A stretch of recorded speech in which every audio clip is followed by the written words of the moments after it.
to the Zero to Here podcast. I am your host, Denny Dumas, producer, Carl. How's it going, Denny? Carl, your fucking beard is looking good, man. Thank you.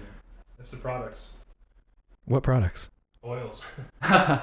Is there a specific oil? Okay, I'm still working on mine, so I need some insight here. I'll hook you up later. Okay. Exciting night for Zero to Here podcast. We have our first guest to come back for a second time. Steve Ennis. Good to be back. Dude, I'm so pumped. Excited. So Very pumped. excited. The first one was so good, and we literally talked about nothing that I wanted to talk about. So I felt like round two was in order. That was amazing. I really enjoyed that. It was a lot of fun. I probably listened to it 4 or 5 times and then watched the YouTube video and then watched clips of the YouTube video, go back to my favorites. Yeah, I really I've had enjoyed so it. many people comment on your robbery story and just saying how you articulated the story was just perfect. It was That's priceless. exactly the feedback I've been getting. Yeah. First of all, it was text messages like, "You were robbed?" Like, what? Like, yeah, I forgot. And then, yeah, how I could, like, and that's exactly everything I said. I didn't make anything up. Everything was exactly as I remember. I remember seeing that note and be like, "Oh, thank God he's got a note." Because now I could just follow the instructions on the note and everybody be happy. But yeah, that was a good one. I got a lot of really good feedback on that. So did I. Very specific feedback, which is always what I'm looking at. Looking for a handful of people were like, it was great. You know, the whole thing was great. What was like the best feedback you got? From a girl I went to high school with. She went to university later in life. She was in New Zealand. And she pointed out the feedback I got at the end. She was saying she got top marks, exercise sciences. She got top marks, but she did it all on her own. Not for a second would she do the whole, I don't know, I need help, and seek out help and talk to other people about it. She said she put that entire burden on her shoulders, and it almost killed her because stress was overwhelming. So that's one thing she pointed out that I really liked. And another guy, he said he thought it was hilarious when I admitted that I left university. I didn't know shit. He loved that. He pointed that one out. That was a good one. I think anyone who goes into self-employment has this eye-opening experience year one where they're just like, holy shit, I am not prepared for this. Mm-hmm. So I think it's good for people who have had some traction and some success in their careers to be able to look back and be like, yeah, I didn't know what I was doing year one. I think so. I think it's important because it's true. It's honest, you know? And a lot of people... And people are uncomfortable with that. A lot of people who are going through it think I'm so much worse than everyone else because I don't know what I'm doing. And a lot of people get out of it because they think they're far behind, whereas really it's just overcoming that first or second year. Yeah, for sure. Got to be a little bit stubborn, keep pushing through. My early banking days, those were tough. Like when I first came to this podcast, day one, I was nervous. And I remember thinking, I haven't been like not overwhelmingly nervous, but I haven't felt nerves like this in years. And I remember it was back in those early banking days, especially when I was in a sales role and I had to go give presentations I was 2 years in, maybe not even that long. I was giving presentations to groups of accountants that had over 100 years experience. That was intimidating. For sure. Even when I started the podcast with Carl, I think I said to you the first episode, I was like, I walked in, it was at Carl's condo at the time. And our first guest was like, I don't know, was going to be there in 15 minutes or something. And I was like, Carl, I haven't felt this nervous since like playing basketball in high school. I was nervous maybe early on in my real estate career, but I haven't felt these butterflies in a long time. I must be doing something right. That was before your first podcast. Before the first podcast. Yeah. Well, what's the saying? Like, do something every day that scares you? Totally. Yeah. My hands got cold. Those would be the days when I'm giving presentations to these accountants, to bankers, to lawyers, to anybody, to just groups of professionals, and my hands would turn to icicles. I developed this habit of constantly massaging each hand to keep the blood flow going. Because when you stand up and you say goodbye and you shake hand, and your hand's literally icicles. I have that exact same thing happen. It doesn't happen anymore. Early in my career, that happened often in uncomfortable, whether it be like a big listing appointment or whatever, a new meeting with a client, and I would sit on my right hand. I'd literally put it underneath my leg so that it would stay warmer. Oh, yeah. So that when I shook their hand at the end, I didn't look like an idiot. I even got one step further. I took a paper towel and put it in my hand because like it's worse to have, it's bad to have cold hands, but it's also bad to have wet hands. Clammy hands, yeah. Finding that balance and looking calm. Luckily, I never look stressed out. Speed would always say, "You look calm." I think you're the same way. You're never panic. You're like your face is never pale, right? You don't show it, which is good and bad. It's good when you're trying to be professional. I find that I don't feel it though. So in my head, I don't feel the nerves as much once I'm in the situation, but my body is reacting to an uncomfortable situation for some reason. Do you ever feel like that? Like when I'm meeting people for the first time or whatever, I'm not uncomfortable. Yeah. I'm really comfortable. I'm very confident in myself, but I get these weird reactions with my body. Like my hands get cold or my armpits start sweating or like things like that.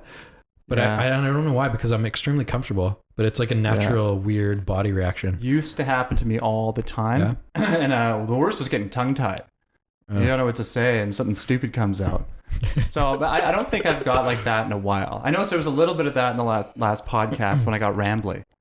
Okay. Like going back and listening to it. There's a few times, not too many, there's a few times where I was like, where was I going with that? I was just nervous. But outside of that, there's not too many times. Like the last couple of years given speeches at weddings. It's the best man and gave a 20-minute speech, 24 minutes. That was a long time. That's a long time. A lot of memories though, right? Yeah. I told him I couldn't get it any shorter. So that one, and I was at another wedding where Mary, my girlfriend, leans over and she's like, the wedding speeches have been terrible. She goes, you have to go up there. I was like, oh, okay. That's awesome. And I'm walking up to the stage, walking, and I'm like, oh God, what am I going to say? What am I going to say? What am I going to say? And just grabbed the mic and just went for it. And it definitely wasn't nerve free for sure. I don't know if you ever do. I think nerves are good. It kind of keeps you on your edge. But no, it's later on in life. I don't know what it is. Just more comfortable in my own skin, comfortable who I am, comfortable saying, I don't know, let me get back to you. Yeah. So, but I still do have it though. Like the last time we met, I'm nervous. What's going on here? Shouldn't have had that extra cup of coffee. How long have you been a private broker for now? 2.5 years. That's it. Yeah. I thought it was longer. Well, I wasn't banking forever, right? Yeah. So that... It transitioned obviously really well. Oh, man, it makes it... Yeah, it really helps. I don't know... Well, this is you. But I can only think of it in the mortgage broker context. How you go from, let's say, retail or restaurant industry or anything, nothing related to banking into being a mortgage broker. That'd be tricky. You better pray that the owner of your broker wants to help you out. Right. That'd be tough. That'd be tough for sure. On that kind of note... So let's say being 3 years in roughly, but having a ton of lending, banking experience behind you. Yeah. What makes you nervous now? What makes me nervous?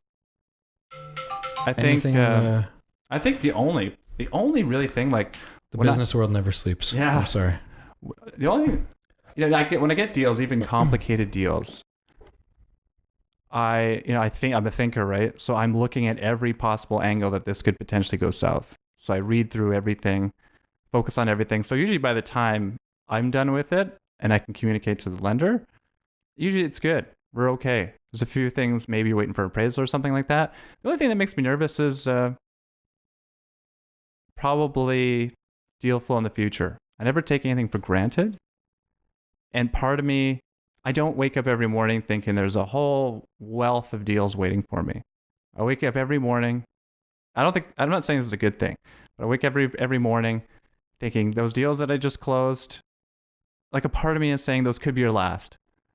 There's a little bit of nervousness there. So it's like, you better find more. There's no kind of resting on my laurels. Like, oh, okay, I've made it now. Deals will just come now. So that I do still have a little bit of anxiety there. I don't know if it's anxiety, but a little bit of worry there. Anything client interaction wise or no? Because most of that is internal. Never. That's like kind of on your own. Client interaction wise, no. I've had so many conversations with clients over tough situations. I can tell you so many tough situations I've had to deal with clients. Like, hey, sorry, things aren't going so well. You're losing a ton of money in your business, but we're going to have to take a charge in your house now. No. Those kind of conversations can be tricky, especially with business owners. Like the business is going downhill. They're stressed out. They're losing money left, right, and center. And the bankers come in. Okay, yeah, we did your annual review, and all your rates and fees are going to go up because you had a shitty year. So try having that type of a conversation. Do you think being the coffee whore has evolved you into not being ever nervous with clients? You've just had so many interactions with people. Yeah, no, I don't know if I think that being the coffee whore is kind of the byproduct of being in banking and having a lot of tough decisions. Not just tough decisions, tough conversations to make, and also tough conversations where, like, if you're dealing with a client, you can't just give it to them straight. Sometimes you just want to give it to them straight. Well, if you give it to them straight and they get pissed off, they're not going to want to work with the bank, and you're in like a default situation. The point I'm trying to make, underlying every tough conversation, you got to find a way to still be partners there. Like, we're going to have to work through this. I know you're in a tough spot, and I got a job I got to do, but let's work together and get to the finish line. Those tough conversations, that is what helped me. And one time, my boss, remembered him saying, business owners, he says, don't worry about it. Like, business owners, they make their money through tough conversations. So yeah, it's definitely tough conversations and jumping into situations where I am actually quite nervous. I remember walking to go give a presentation to a group of accountants. I'm just like, I was like year and a half in, and they're like, yeah, here's a presentation. You run with it. It's like, okay. And just walking there, and I got to talk to them about, what we're trying to accomplish, what type of deals we're looking for, what industries we're looking for, how we're different from the other banks. And that like going through that, I remember at the time thinking that was terrifying. I did it. I'm pretty sure it wasn't perfect. And they're probably looking at like, who's this guy with such cold damn hands, right? This guy was a little odd. He's a little nervous, but whatever. Because like if you see someone that's presenting and they're nervous, big deal, right? Big deal. So that helped with the coffee meetings. Now, someone just says, hey, I got a referral for you. Here's the phone number and his name's Jeff. Totally fine with that. Let me dive in. Actually, I would prefer that because I don't want other people to qualify my deals. Yeah. I don't want them to have a conversation like, yeah, I don't think that's something Steve could help you out with. I don't want that. If it's decline, let me decline it. That's the same thing when I refer stuff off. Yeah. So back to your question. Probably helps, keeps me sharp, constantly meeting with new people all the time. Yeah. But I think the core of it is walking into difficult situations. And this is something I had to learn on my own, but being comfortable with being uncomfortable. So I use this example where it's a good space to be in. It is, and you realize that to keep moving forward in a self-employed position, you have to be comfortable being uncomfortable. Totally, because it happens every day. Right? And what happens if you live a life where you're never uncomfortable? You don't accomplish shit. No, nothing. You accomplish literally nothing. Mediocrity. Oh, it's terrible. Yeah. You just kind of live a menial job where you don't talk to too many people. You don't grow personally. You don't grow professionally. There's one example. Stay if you want to like not accomplish anything. Yeah, stay comfortable. There's one example I've used before. I don't know if I've talked to you about it, but often because we do a lot of business in New West, anytime there's a new development in New West, developers will call the top 10 or 15 or 20 agents in New West and say, hey, we're doing a lunch. We just want to kind of pick your brain on price points and what buyers are looking for in terms of layouts and size of units and that kind of thing.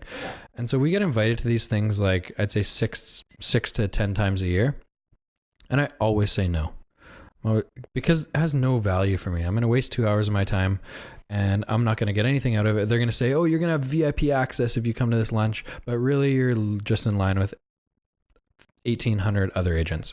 So it literally does nothing for us. I went to one, not recently, maybe early in 2018.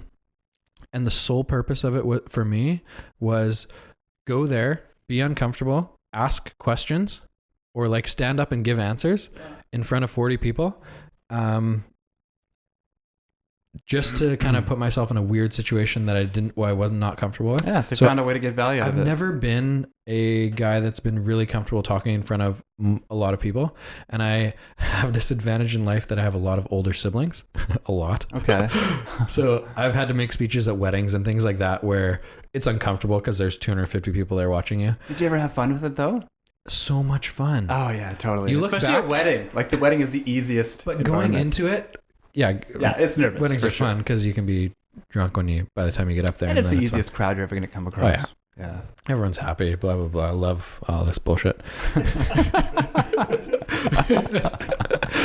But so I put myself in this awkward situation just so that I could feel more comfortable in awkward situations. Yeah. Do you have any experiences like that? purposely putting myself in awkward situations. Like I walked into that lunch saying, I'm going to be the first person to answer a question. I don't care what the question is. I'm just going to put my hand up and stand up and talk. And it was something like, what's the demographic of people buying in New Westminster? So I'm just like, yeah, I got that one. You know, not so much because I like being prepared. So not so much. Whenever I go, I'm really thinking. Maybe if there's like an offhand question I have, I would never be afraid of it. So I don't think that'd be like if I always think if I'm in a room with 20 people and I don't understand something, odds are pretty good that 80% of the room doesn't understand. Yeah. So it kind of calms me down. And everybody's probably thinking like I asked that question. I'm probably thinking, well, thank God he asked it because I was too nervous too. But the only time the one that really jumps out was that wedding when I went up there. And I was like, shit. Like Miriam hit you. Yeah. Okay. Yeah. And I'd had a couple drinks in me. And I was walking up the stage thinking, crap, what am I going to say? What am I going to say? And I walked up there and it was Dave, the owner of the brokerage, Dave Steinberg. I don't think you met him yet. His wedding? His wedding, yeah. Okay, cool. I walk up to the front and I said, you know what? I'm Steve. I've been one of Dave's close friends for about 10 years. I feel a little bit responsible for this wedding happening because as Dave knows, I was the one that wrote the Plenty of Fish profile. Yes. Great opening line. Yeah, it's true. It's true, totally. And just a couple of things came out. 2 fantastic stories came out about the first time he met me. He didn't know who I was. He drove past me and flipped me the bird. Really? Yeah, I thought it was some other guy. And then he comes running up. I'm so sorry. I thought you were the other guy. And yeah. And then and I gotta finish this up. Me getting back to him. I was walking up Lonsdale and he sent an email out to 2,000 clients. And interest rates were like, oh, are they going to go up? What's going to happen? The subject line was interest rate jitters. So I was walking up middle of the day, probably going for lunch. I was like, I'm just going to mess with them. So I hit reply. It was all BCC. So just reply to Dave. And I changed the J in jitters to a T. So at the body of the reply, I wrote to Dave. I wrote, Dave, interest rate titters? And then I keep walking up the street, all proud of myself. Got him. And then he replies to like 2,000 people on his email list. I'm so sorry for the spelling mistake. It was an accident. I didn't mean to do it. I was like, Dave, no, stop. Oh, that's something you got to know, check. But the 15 minutes of horror in his life, or 15 seconds or whatever it was. And I was trying to call him, trying to email him. So like for years after that, if I hadn't talked to him in a while when I was in banking, and I wanted to touch base, catch up with him again, I just text him one word, titters. So those 2. So, I guess the lesson there is, put yourself in scary situations. You might surprise yourself. For sure you will. Or terrified of the worst case scenario. But, and not everything part of my speech was fantastic. I ended it horribly. Because I was like, oh, I just told the only 2 jokes I've got. And I was like, And I was like, Dave's a good guy and Tarita's a good addition. That's how I ended it. So, but yeah, no, but overall. Yeah. Cheers to Dave and... Bless their hearts. Yeah, whatever her name is. Yeah, that was fun. Tarita. Yeah, no, normally I like being really prepared.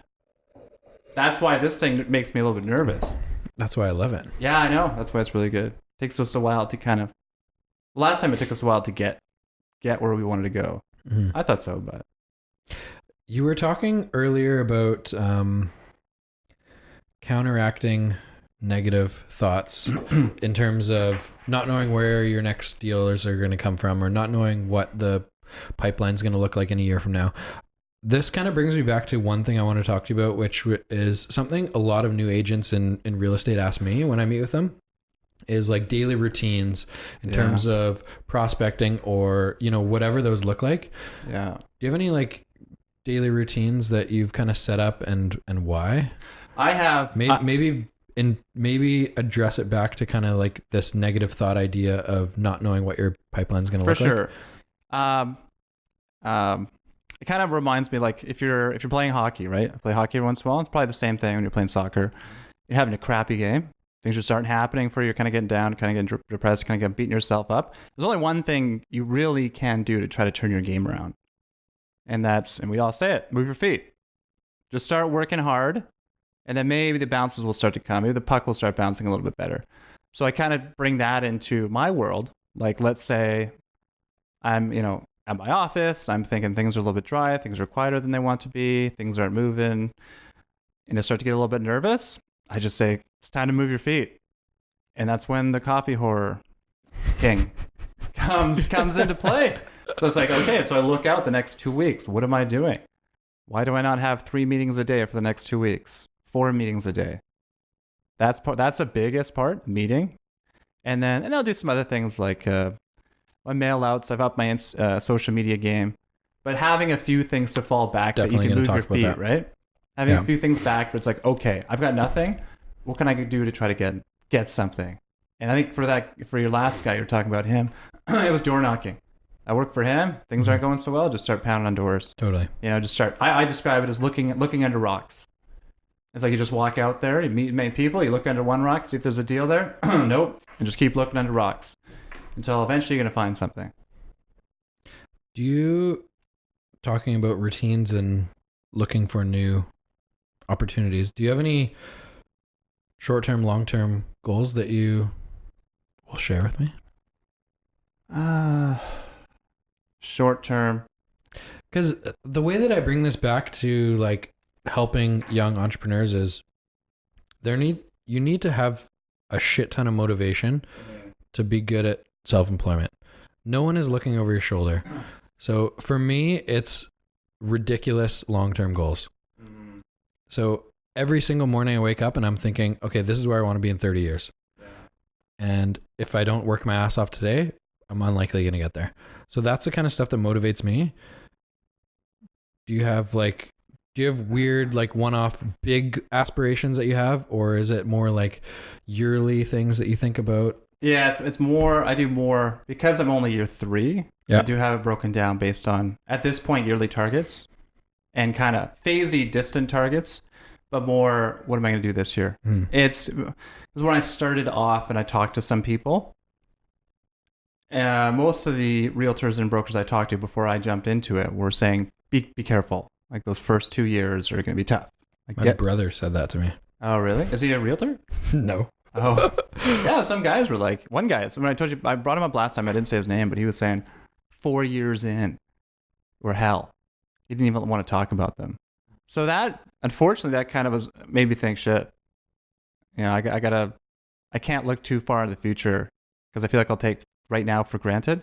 I don't think that's the best way to do it. Do have some loftier long-term goals. And now that I'm getting past that 2-3 year mark, those midterm long-term goals are getting more and more solidified. But for the first 2 years, it was make sure you're finding and doing deals right now. I was very much in the present, for better or for worse. That's just what it was. What are the crazy long-term goals?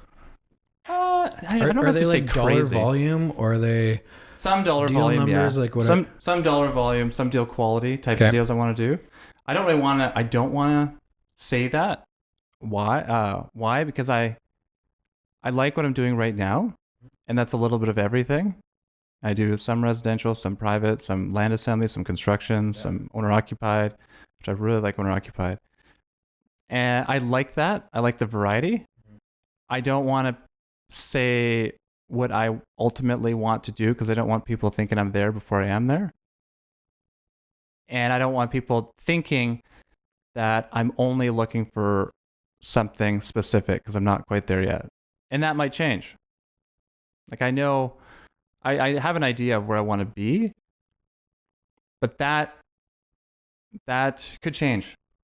Have you ever? And I want to be in control of whether or not it changes. Mm-hmm. I don't want to tell people this is what my ultimate goal is. Say, oh, okay, well then I'll keep an eye out for that specific thing for you.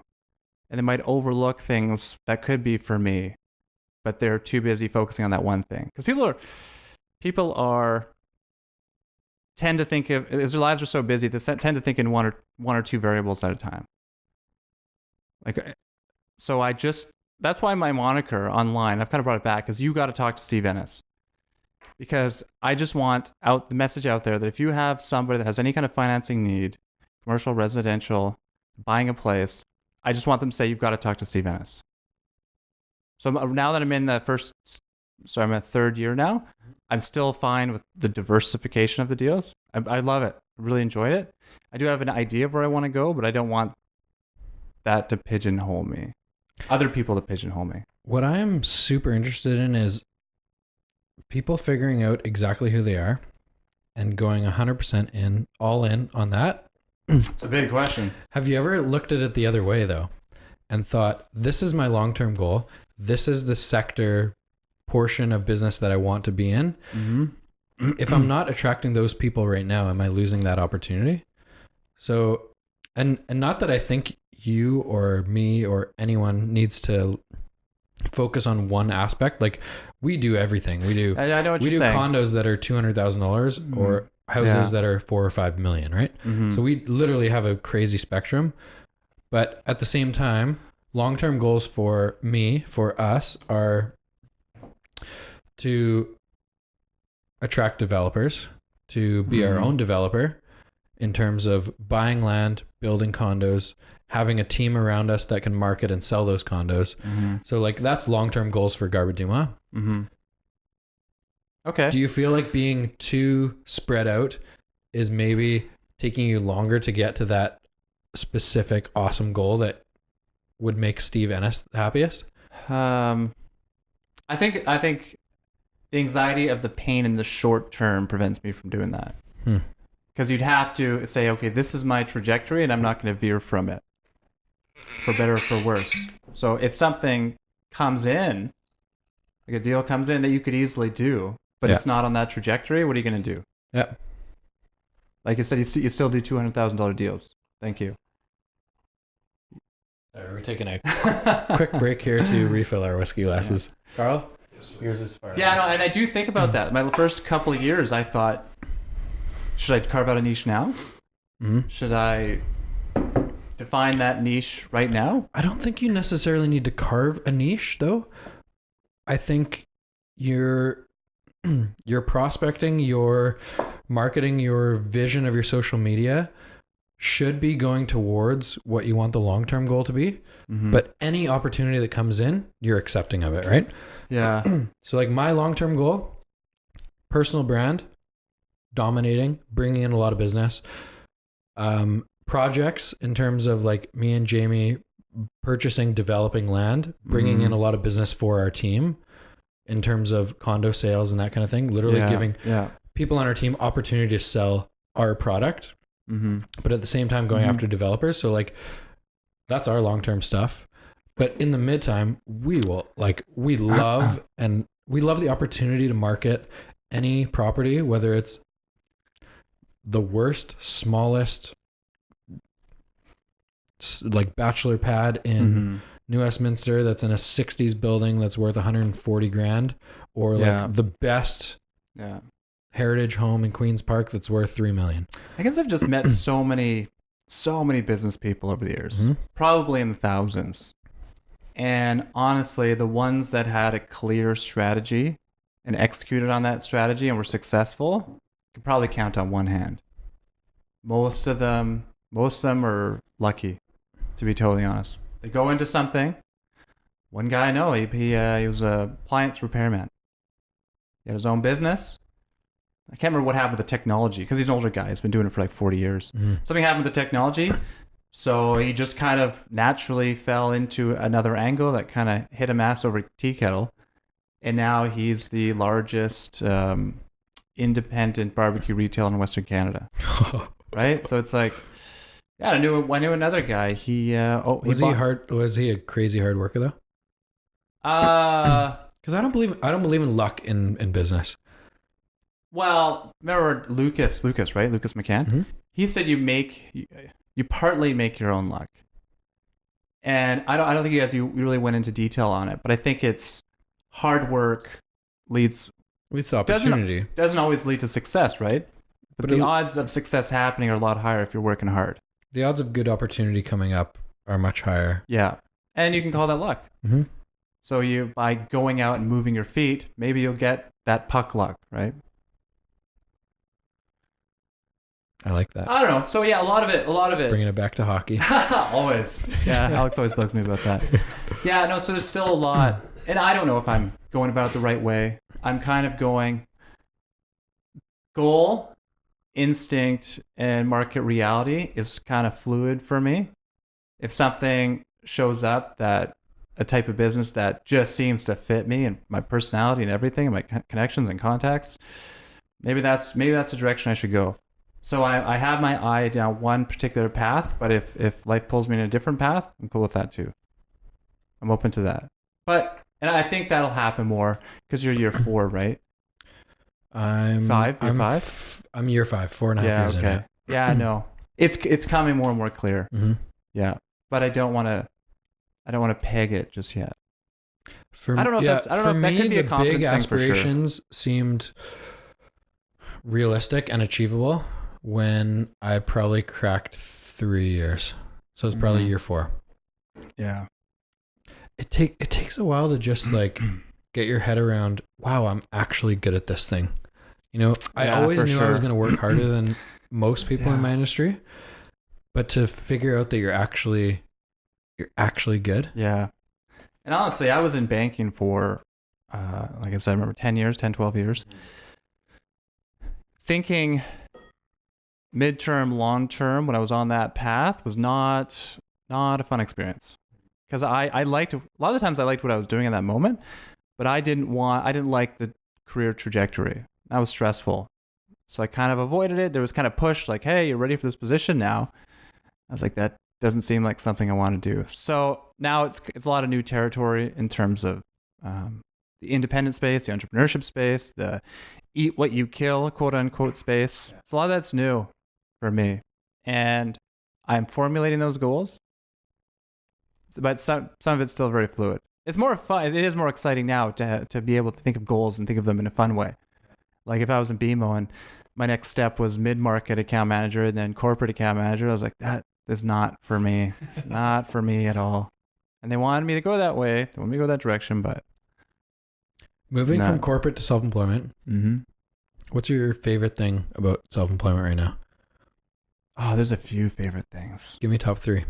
Oh, one, I hate to say it, but some of the people that would approve your deals, they didn't have the deepest skill set. So and they gave you one person in that department to approve every single one of your deals. So everything had to go through one department, everything had to go through one person. And some of that was good because you kind of learned their taste, their flavor, their personality, so you could structure it accordingly. But now as a broker, you can deal with anybody, any bank, any credit department. One doesn't like it, no problem. I'll go to the other one. So the outlets. Yeah. Options. Yeah. And they're hungry for it too. I had to. When I was in banking, I always joked that it was like force feeding a baby when you give deals to the bank. It's like, this is good for you. Take it. You know, that's what it felt. It's mushed up peas, but it's good for you. You need it. Because that's what it was. Like I'm finding deals that fit this like really tiny little credit box. Yeah. This credit appetite. And I'm taking it to them and they're just like, no, get out of here with that. Every single deal. So now as a broker, you come to them like, yeah, we can get that done. It's like it's a lot more positive on that side. It's not like you're fighting something to get it done. One thing, so totally counterintuitive, right? We're bringing back Alex D'Angelo into this conversation. Okay. One thing Alex has said to me about loving the broker life versus working for BMO was that at BMO, he felt like he was always against the client working for the bank. And exactly what you just said is like force feeding a baby. Like this is the product. This is what it is. If you don't fit this exact mold, you're out. Whereas as a broker, he feels like everything he's doing is to try to find the best outcome for the client. And that's what he loves about being self-employed and being a broker is that that's the fun part about self-employment is that you're helping people get to their goals. Whereas working for a bank, he felt like he was just this big corporation trying to push people away almost. Funny. Yeah, I know he had that. And I actually had a different take on it. If I had a client or a prospect that fit that very narrow box, you know, they would advertise like they want to do business all day long, but then when you actually show up, they're tough. So I would structure it with a prospect being like, you and me are on the same team, talking to the client. You and I are going to go up against this beast, and we're going to get your deal approved, and we're going to get it funded. We're going to fight like hell against that credit department together, and we're going to do this. That was the approach I always had. And I think that approach really helped me when coming to broker, because it's the same approach. You're the client, you're the king, big bad bank can be kind of a pain in the butt, but you and I are going to fight it together. Those people that, more so on the commercial side, I think, because Alex was very client-centric. He always was, more than he realizes. But you do see some people where they take the bank side on deals, it never goes well. Try to become a broker when you're harder on your prospects and clients than the bank is. I just want to get the draws, get the deal done for the client, give them the best possible pricing. I was always on my client side. So that's how I became a broker. So when I go become a broker, it kind of like brought a lot of clients to me because of that. Yeah. And it was interesting.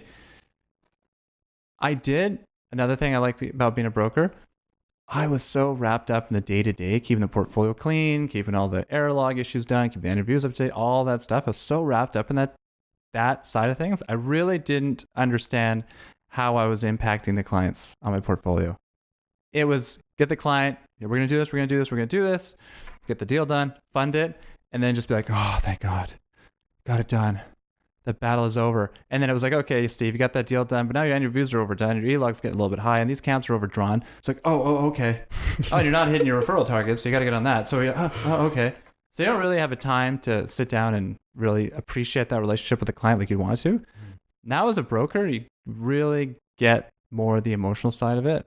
Like clients coming to me, it's like, you really helped me build an empire there, Steve. I really appreciate it. And when I was in banking, I had no idea. Now outside, it's like, wow, I guess I did do that. Aren't those the best phone calls? Like I had someone call me. Yeah. Someone called me last week, and he's like, he's the greatest dude of all time. He's so cool. He calls me and he's like, Denny, I really believe what you said to me like 3 months ago. So he bought a house 3 months ago. He's completing. I think he completes in a week or two. Like it's coming up end of November. And he's like, you told me this was like the best deal of the year.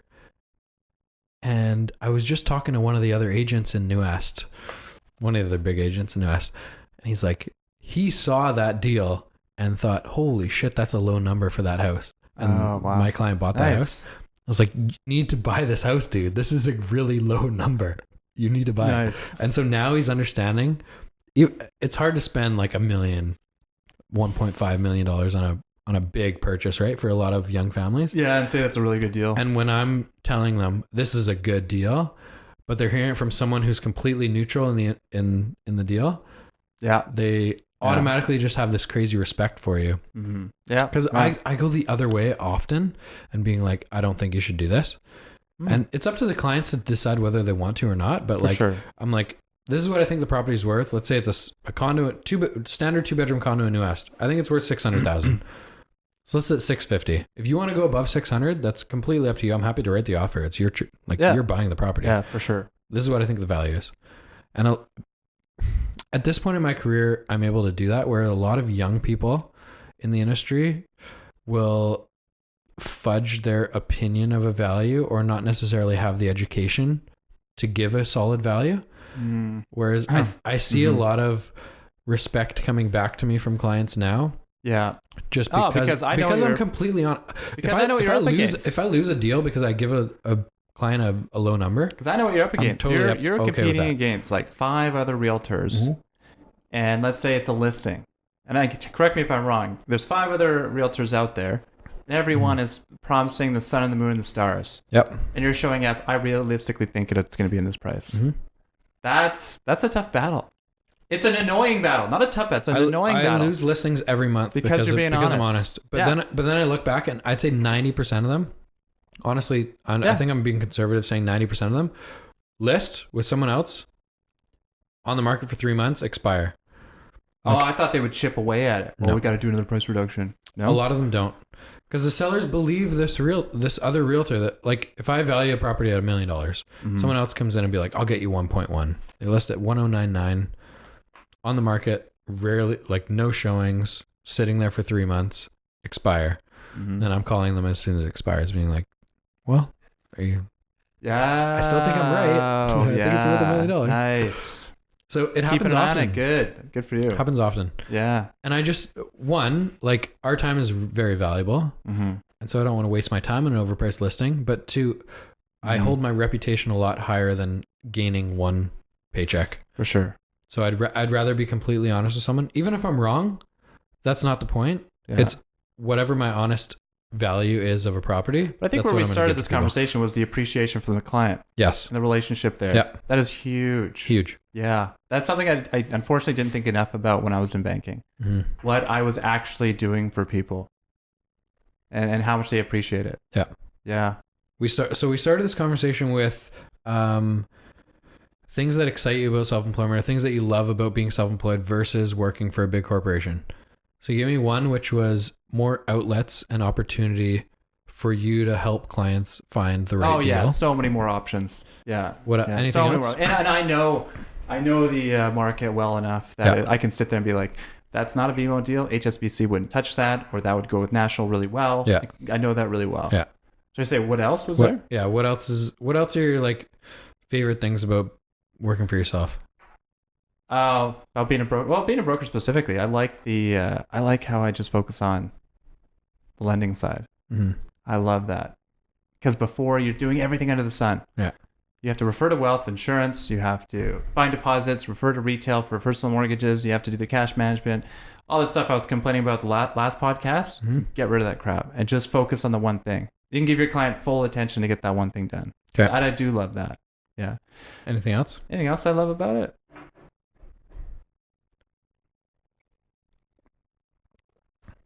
Those are the biggest that come to mind. Okay. There is the freedom element, which is kind of nice. Mm-hmm. Yeah. What's the worst thing about being self-employed? The worst thing?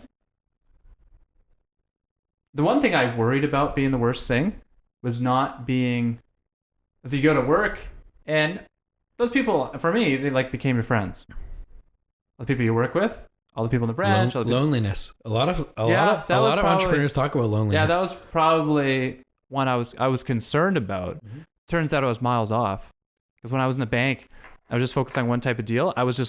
My focus just kind of like shifted down to what I had to do just to do my job right. Mm-hmm. Now, as more independent, you can kind of widen your gaze, because there's so many more opportunities out there. And I'm reconnecting with people I haven't talked to in years. Across the board, people I used to work with, people I went to high school with.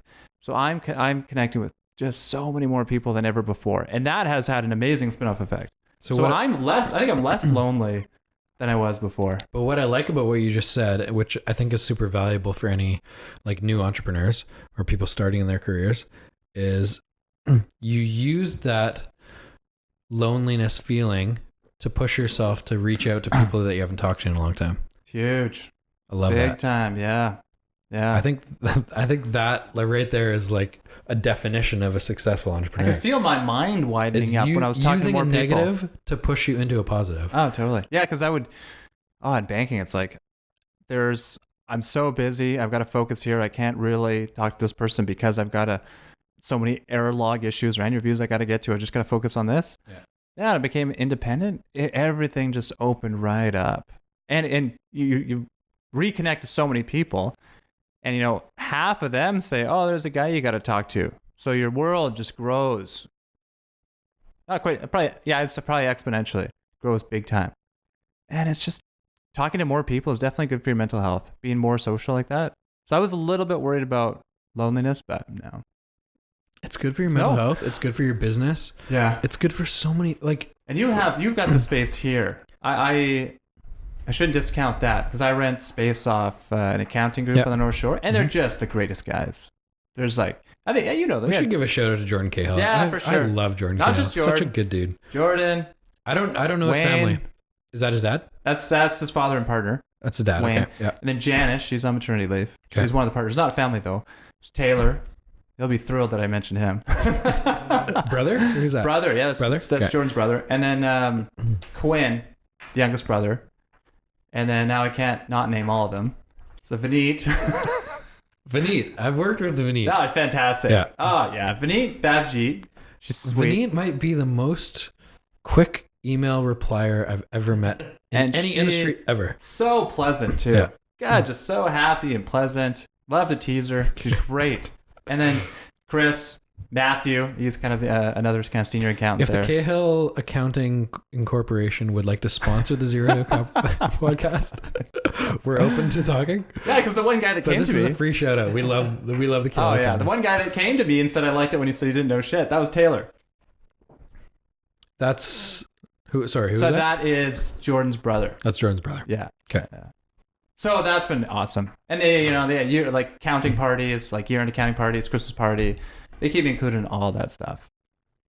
Yeah. Yeah, that's I only good know Jordan. crew. I'm going to base the whole Cahill family on my opinion of Jordan. You can easily do And that. I'm going to too. say they're phenomenal beauties. Yeah, you can easily do that. They're all kind of the same cloth. Hilarious, smart, so client-centric, hardworking. Yeah, they're doing so well. Love it. Oh, yeah, good people. I like talking to people about motivation. What motivates them? So what wakes you up in the morning? And part of that is goals for me. Mm-hmm. For me, a lot of it is these big long-term aspirations. Mm-hmm. Part of it is also failures that I've gone through in the past that I don't want to ever feel those things again. Yeah. What motivates you? When we talked about motivation at the last podcast, I kind of jumped on something you said, and I said, so what motivates you is running away from a negative situation? And you said no. Partly. Yeah, partly. I don't think running away though. I think it's more what I learned from the failure. Yeah. I'm not running away from anything. I'm happy to talk about anything. Yeah. No, yeah, I don't want to say running away. I know that doesn't sound very good. I don't know if that's the right way to put it. To me means you're avoiding it. Whereas like I'm super open about my past and what I've gone through, but I've learned so much from all those negatives, failures, whatever you want to call them. For sure. And that is definitely part of my motivation. Mm-hmm. I always reference it to hunting. That really motivates me. I love how Steve has he brings it back into a completely different activity. Totally. Whether it's hockey. 100%. 100%. I've done that forever. Like the dating realm, they used to always compare banking to dating. Yes, we need to get into dating. Or farming for some reason, doing count on your chickens, right? Yeah, I don't know why. I'm very metaphorical driven. Okay. But the hunt, I don't know if that's the best way to say hunt, but I feel like it's hunting. Looking, finding a deal, structuring it properly, negotiating with the lender, getting it done. I absolutely love that. But where does it come from? Is it something in your past that like push you to be self-employed, to be motivated, to want to make more money, like whatever those things are? I think it's driven by me having an opportunity to use my intelligence and experience that I have and skills that I have that I don't want to like be too complimentary to myself, but I feel like I have a unique skill set. This is my show. You can be as complimentary to yourself as you want. Yeah, I have a unique skill set. Maybe not any one is better than everybody else there, but when you kind of bring it together, I feel like it's very unique. And it comes out with lending. It really does. I can look at a deal and I can see where the pain points and where the issues are and nurse that over the finish line.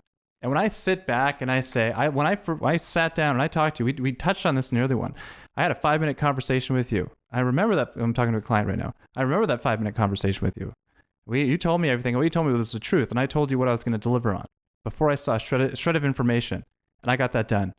I have a ton of satisfaction with that because I know not everybody could get that deal done. I love that. I love that.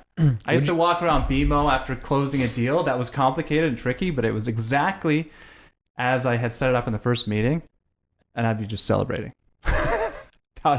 Pounding my chest, feeling great for myself. I just love that.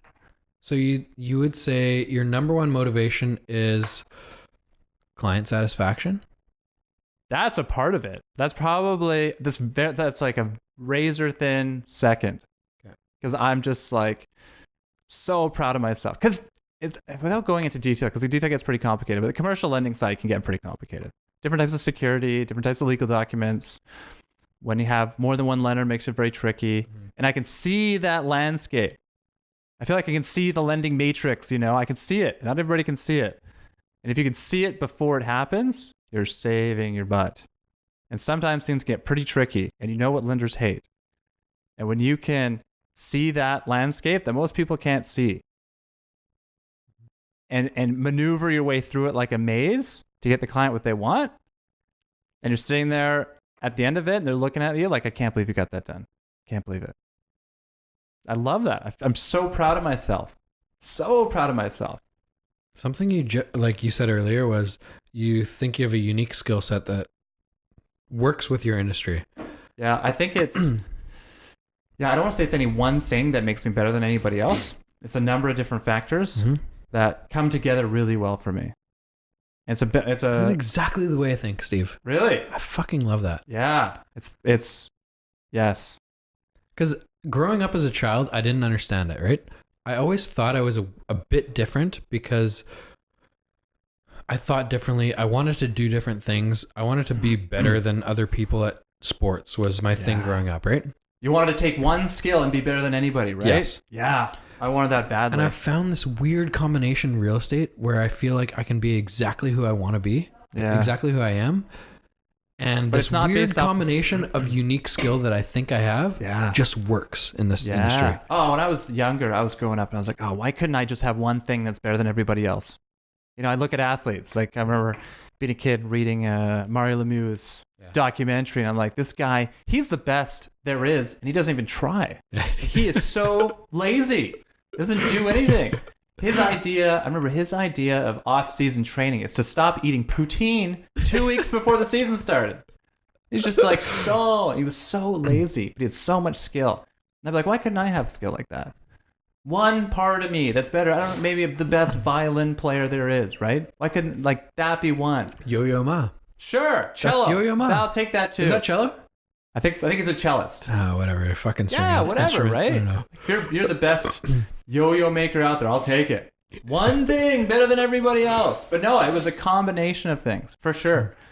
Personality, intelligence, experience, awareness is a big one for me. For Thoughtfulness and awareness. But I classify that whole package as street smarts. Being able to adapt to any situation is so and something that I don't know if this sounds arrogant or not, but like I think I excel in those weird situations, and I just understand. I can rationalize what to do in any situation, and I feel like I excel in that. Mm-hmm. And I classify that as street smarts. I don't know if that's the right term or not. Yeah, because I'm not that educated. yeah, maybe. Yeah, because you can be an academic and go out in the real world and get fucked. Yeah, get into a lot of trouble. Yeah, street smarts. That's a tough one. I haven't spent too much time thinking about that. It's a term that's not used very often, I don't think. It's adaptability, I think. It's just being able to understand a situation, and it's adaptability, but also like honing your skills at the same time. Yeah, but it's definitely like a combination of skills working together at the same time. And when they all hit, your experience, your connections, your intelligence, your hyper awareness. That's how I describe myself, hyper awareness. It's not always a good thing. But when it all hits at the same time, and you can sit back and you do a deal and you tell people about the deal you did, and they look at you like, how the hell did you get that deal done? And your client's looking at you like, I can't believe you got that deal done. I've had deals declined 25 times before I found the right lender. So I knew what I was looking for. So I get excited about it. It was a raw land deal, and the guy had an operating business, but lenders do not like commercially zoned raw land. There's no plans in place. I know that the hard way. Oh, man, it was raw land though. No structures on it. Just pure raw. Yeah, I've sold a couple of those. And I remember saying there's got to be some credit union in the province that has too much on deposit that's not lended out. Because when it's on deposit, they're paying like 2% for it. You don't lend it out. You're just wasting money. Yeah. So there's got to be one fucking credit union. I called credit unions I'd never heard of before. Interior Savings Credit Union, Sharon Credit Union. Sharon Credit Union in Burnaby. Who's Sharon? Some Korean credit union. Yeah. Fuck yeah. that. Oh, yeah. Lady Smith and District Credit Union. Oh, yeah. Van City, GNF. Called every single one of them. And I found that one that had that cash drag. Who was it? Sunshine Coast Credit Union. The property was in Squamish. I was like, what the hell? I called all the other ones. We have some cash here. Called the Prince George Credit Union. And yeah, they had cash. Yeah. There was other deals with that, but it managed to get it done. That was amazing. That was a good one. The client was over the moon. 25-year money on land. 5-year term. Like, that may not sound like much, but that was a big fucking deal. I know about raw land deals because I've sold a couple of them. Yeah. And they're a challenge. Getting a 25-year amortization on a land deal is is difficult. 5-year term too. Yeah. Oh yeah, I could have gotten him 8%, easy. Yeah. 8% for 1 year, no problem. 2% fee, easily. This one, yeah, 5% for 5 years, 0.5% fee. And there was other issues with that I navigated through. So, jacks me up. I love that. Yeah. Because I get so pumped about the deal too, right? Yeah, totally. And you get to a point in your career where you've done so many deals that they don't mean as much, but like those, I always remember those deals. And the challenging ones. Mm-hmm. And the ones that you feel like, you look back and you feel like other people wouldn't have got that done. Or like the weird negotiation that you got together at a number where you're like, other people wouldn't have got that number, or, you know, whatever. For me, obviously it's a number. For you, it's like just getting the financing or whatever. And that one I actually had to structure it well because there was 2 lenders in place, and they don't like that. There's something called a general security agreement that all bank wants to be in first place on. So when I got the offer from the other credit union, I was looking at it and I was very carefully reading the legal wording on it. So when I got to the one item I was looking for, is it called general security agreement? I read it very carefully. So when I talked to his lawyer, I said, "Notice it doesn't say first position, eh?" That may not sound like a big deal, but that's a deal killer right there. For sure. It said first before it. It's second mortgage, essentially. No, it's general security agreement. General security agreement is a charge on a business that covers all non-real estate assets. So the idea is if there's a default situation, the sheriff can come in and take all your crap. It's not real estate. They can take all your inventory. They can collect on all your receivables. They can take all your supplies and then just sell it off to a liquidator. Every bank wants to be in first position. So this one in particular didn't say first position. Just said GSA. So they went in second. And they're okay with that. So far, so good. They don't have a leg to stand on. Had they said first position, that would have killed the deal. But they went in second position. They just wanted GSA. I think they were okay with it, yeah. No, I actually, pretty sure I talked to them about it. But now we're getting to specifics. And I want to get into specifics of deals. People's heads start to spin. Okay. I had a deal. I'm just going to say I had a deal with this guy. It was owner-occupied property, young guy, HVAC company. And he wanted to buy this building. No idea what to do. Can't blame him. He's an HVAC guy. Killing it as an HVAC guy. So his skill sets were on display. I sat down across from him at Starbucks. And I was like, we don't have a lot of time, so I'm just going to pepper you with questions. You're going to be horribly confused, but just go with it. So I was sitting there 45 minutes to an hour later. Poor bastard. He's just sitting there like, whoa. I just went through a security banking gauntlet. And I was like, don't worry about it. I got what I needed. We'll get this done. And that was a beautiful deal. 100%, no appraisal. Jordan came up huge on that one too. I fucking love Jordan. So I don't know, like I get jacked up about deals. That really gets me going. Totally does. Yeah, it's like every deal is a puzzle. You don't just punch numbers into some approval machine, pumps out approval, there you go. Everyone depends on focus, looking at so many different variables. And some banks, if you don't look at one risk, you don't mitigate that specifically, sorry, no deal. So you have to prepare yourself. It's the same thing with real estate. Probably, yeah. Is that like the public see it as here's a listing, here's a signpost. Yeah. You hold an open house, the property's sold, you get an offer, it's sold. There's so many different little aspects that go into it, right? Mm-hmm. The negotiations are huge, and most realtors suck at negotiation. They're so bad. I've heard some horror stories. I'll call my clients and be like, this is exactly what the realtor said to me. I know exactly what they're thinking. We can go back at this, and they're just going to say yes. Or, you know. Didn't you say to Alex that some new realtors don't know how to counteroffer? Good story. And maybe this was me at the beginning. I don't know. But like, I feel like before I ever sent offers out, I would get them overviewed, or I would look through them 37 times. The offers. For sure. Yeah. Contracts are literally, you get sued over contracts. 100%. 100%. But yeah, I take those very seriously. I've gotten contracts from other agents, and I've called them and be like, can I please help you with this? And they're like, what do you mean? So you got calls? No, I have a listing. Okay.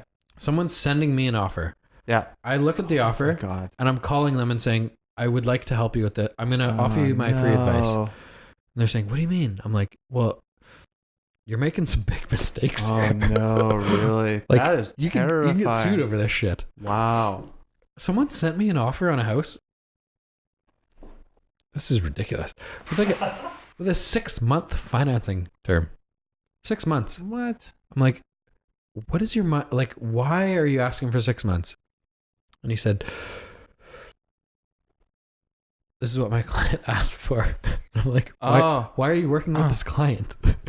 And I was like, 6 how many months? And I knew the guy was new. This is a residential house. Yeah. Just for people out there who have no idea. At a time when people are saying no subjects at all. A normal subject removal is like 7 to 10 days. Yeah. I've had 48 hours. This guy's asking for 6 months. Figured out 48 hours. That's tight, but it's doable. Yeah, 6 months is mental. Like, we're coming out of a market where 85% of our listings sold subject free. Totally. This guy's asking for 6 months. Like, what do you what's going on? He's like, well, he gives me this big story. I get it. How many deals have you done? He's like, this is my first one. Yeah. Okay. Like, okay, let me help you here. Yeah, no, I get it. Like the client says, I want 6 months. He says, okay, I'll try. He has no idea. Yeah. No clue. Yeah. Man, that stuff, you need to take that seriously. I take subject removal so seriously. I do not mess with that. There's no way I'm going to let my client lose their deposit.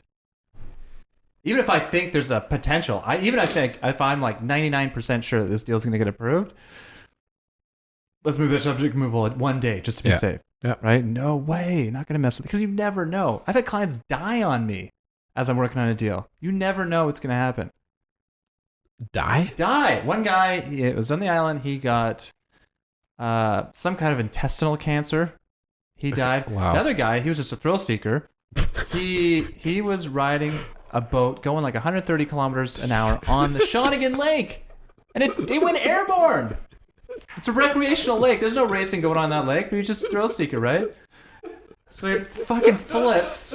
He's trapped underneath and he dies. You never know. You never know what's going to happen. In between subject removal and completion?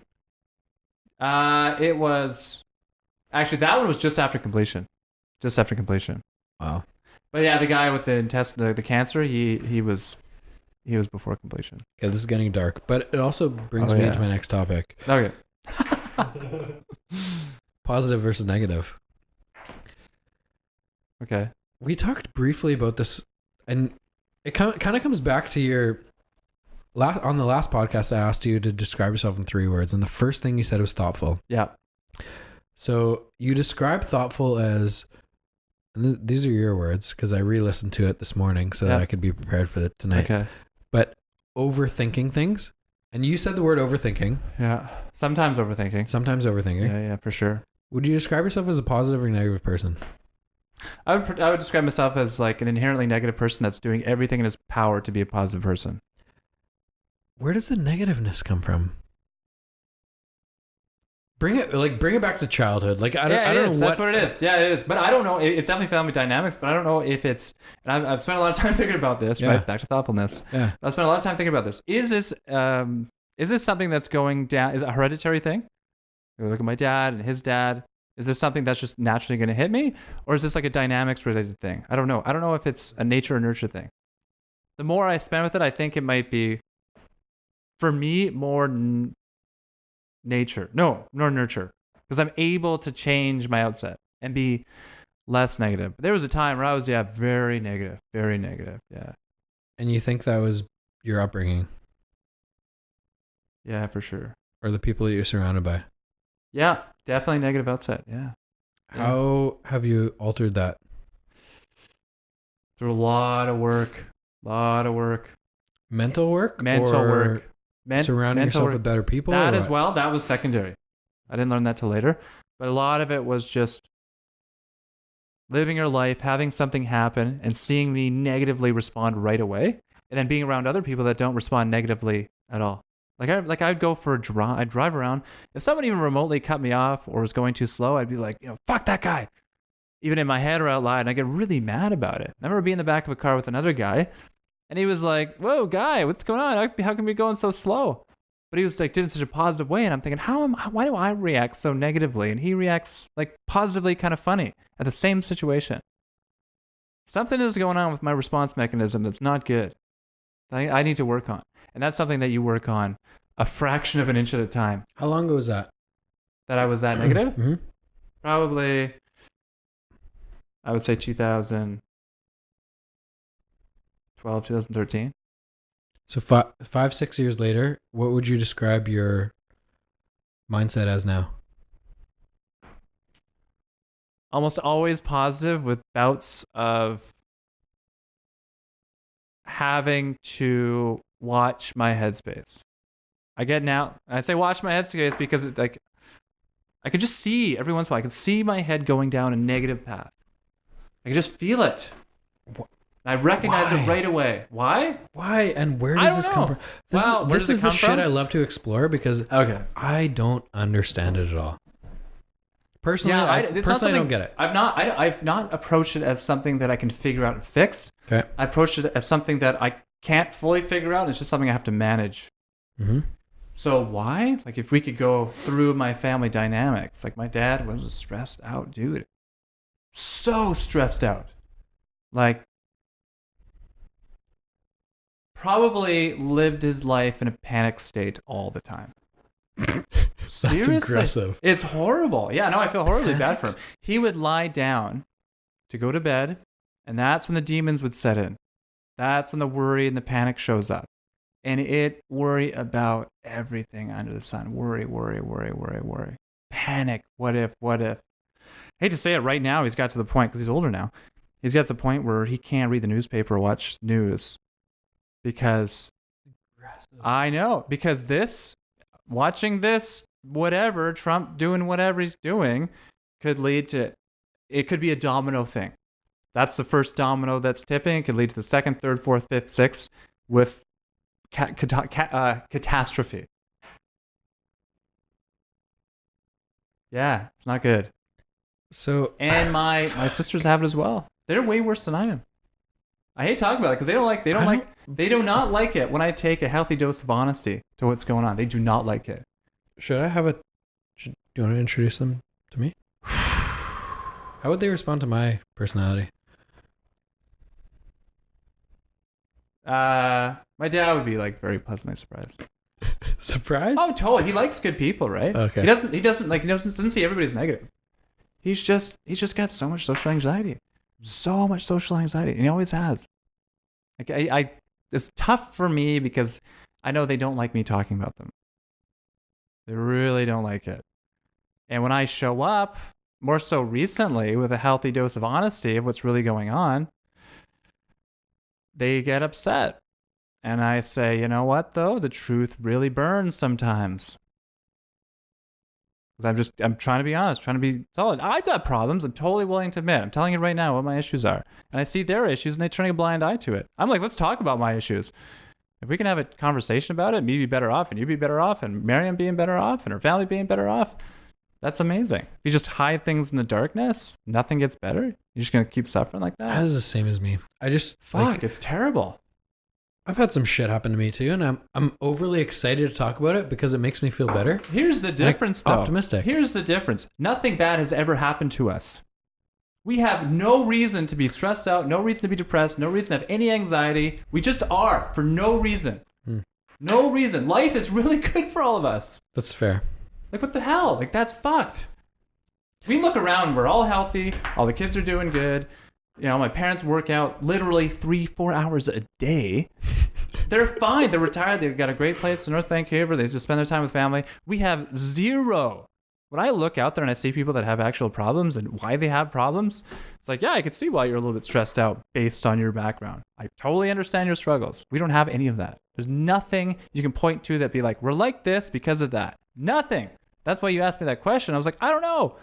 Is it nurture? Is it nature? For some reason, we've got tons of anxiety. There's no reason for it at all. Zero. Perspective is such a valuable tool. So I can feel when I go on a tangent, just so you know. But being able to put things in perspective is so valuable for me. Yeah. So I know I talked to you about this last time, but I describe myself as extreme rationalism. Mm-hmm. That I can pull myself out of a situation and look at it as a big picture. And now you can understand why I tell you that most people can't do that. I'm just saying, like, I'm just I do talking understand that most people can't do it, but I don't know why. So that's what I'm trying to uncover. I think you need to get a clinical psychology degree, PhD, and spend a lot of time with people to ever understand that. Like the human mind is so complicated. I would prefer to have a podcast. 2 hours at a time. Maybe we can get them on. I don't know. But it's like really, it's sad because there's a lot of suffering that goes along there. And that's why I'm addressing it, because of the suffering. I hate seeing anybody suffer for any reason. Any reason. It really bugs me, especially when it's so unneeded. When I come across people that have had really horrendous experiences and they're suffering because of that, that makes total sense. When you haven't had anything bad happen to you ever, and life has actually been pretty good nonstop because we live in like one of the best parts of the world, 100%. With abundance galore. Yeah. We have nothing to worry about here. No war, no natural disasters, plentiful jobs, like no real social issues whatsoever. Pick a better place in the world right now. Pick a better place. And you're still suffering? Really? Do something about it. I did. What was the shift for you? That's what I want to know. So you grew up in I think I know what the shift was. A bit of a negative environment. Yeah. But what's the shift? Because I see you as like, I love you, first of all. Love you too. Should we hug it out? No, we'll wait till after. I see you as like a super positive guy. That took work. Thoughtful is a great word to describe you because you think more about your reaction to situations than I do, which I value. And I see how that can be beneficial for you. But it doesn't work for me. I don't know. I'm weird as fuck. And I understand that. How have you got over that negative upbringing? By not accepting an outcome that wasn't positive. That's kind of the baseline. So it would be like, I've tried fucking everything over the years, like a lot of different things, right? Coping with that anxiety, just like so stressed out. I could go through the laundry list. A lot of it was health related. I've run 5 marathons in my life, maybe 20 half marathons. You run 5 marathons? New York City Marathon, Vancouver City Marathon twice, Victoria Marathon, and the Neenacker, which is a 50-kilometer trail race. I know what the Neenacker is. Yeah. That is ridiculously impressive. Probably 15 half marathons or something like that. So I've tried the, working through your anxiety through exercise route. Tried that. Still was there.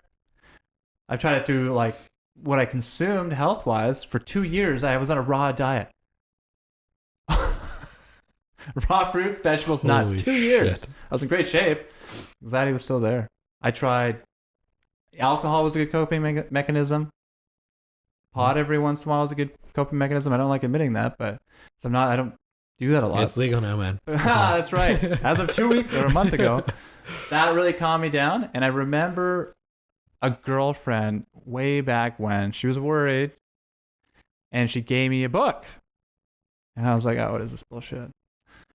So I kind of read through the book and I was like this, and I actually read it cover to cover. I'm like, this is crap. Get the hell out of here. And years later, for some reason, I went back and I read it again. What was the book? It was actually, believe it or not, it was an Oprah pick. Okay. It was from a guy from Vancouver. It's called The Power of Now. Okay. And let's see if I can explain this properly. He's basically saying to every person, there's 2 parts of you. There's yourself, your being, and your ego.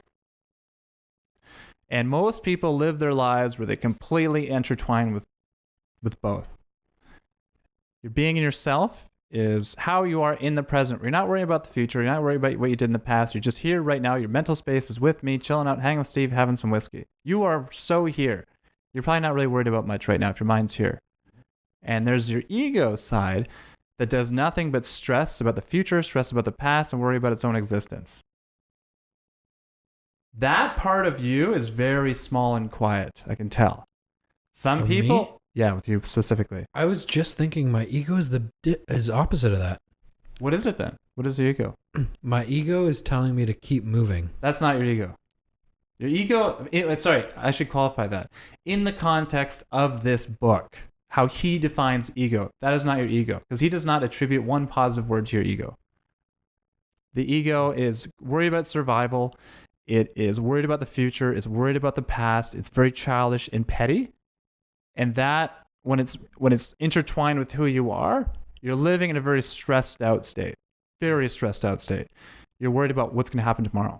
I can't watch news tomorrow because I'm worried about what's going to happen. And you're stressing out what happened 2 weeks ago. God, you can't get past that, right? You're worried about it's worried about its own survival. And you see people when they get overly emotional in an argument. You're arguing with someone, like you're having a dialogue with someone. You're taking one point, I'm taking the other. Why are you getting emotional about it? Do you come across that? For sure, dude. It's like you're having a conversation, and now people are getting mad at you. It's like, why are you getting mad at me? We can disagree and still be buddies. What the hell? It's because their ego is attached to that argument, and the ego is always worried for survival. So when it feels like it's going to lose the argument, it feels like it's going to die. That's why it starts to get really upset. So anyways, according to this book, you have to find a way to pull those two apart and then manage the ego and spend more time in the positive self-being. I'm probably butchering the explanation, but that's what it was. So what he did, step one, was watch your thoughts. Put a spotlight on your thoughts and watch them. And I hate to admit this, but I can pinpoint the exact moment where I identify what he was talking about. I was in Toronto. I was there for business. I was sitting in the pub at the Toronto airport. And I was having a couple of beers. I was just sitting there. And I remember this family walking by me, and they were all significantly overweight. And I got to be totally honest with you right here. My first thought was like, holy fuck, you fucking fat ass motherfuckers. That was the first thought. And in that moment, I'm thinking, there it is. That's not me talking. That's that ego that's so petty and childish talking. That was like instinct. Was that. And then I started watching it more and more and more. And there was like, I'd be sitting in a lineup and somebody would cut me off. Fuck that guy. Not for a second I think, oh, maybe he didn't see that there was a lineup of people. Not for a second. I was like, fuck that guy, not fucking paying attention, tries to budge in, son of a bitch. And I get angry. I say, hey, buddy, we got a lineup going here. I get upset. So I was like, wow, I got that ego, if you want to call it. According to that book, it was called the ego. Call it whatever you want. I think other people have defined it other ways, sure. But that was the ego. So I started to watch it very carefully. That part of me that's so negative and sometimes petty and angry and frustrated, and just watch it very carefully and think, hey, whatever situation I'm in where that flares up, maybe you're not reading that properly. And I remember one time being inside a liquor store and I was waiting in line and some guy that was like, I'll probably describe him as functionally homeless, right? Like he looked like he had a job. He looked like he looked like well, he looked like he had a job, but was probably living paycheck to paycheck. You know, he had a place. He wasn't saving anything.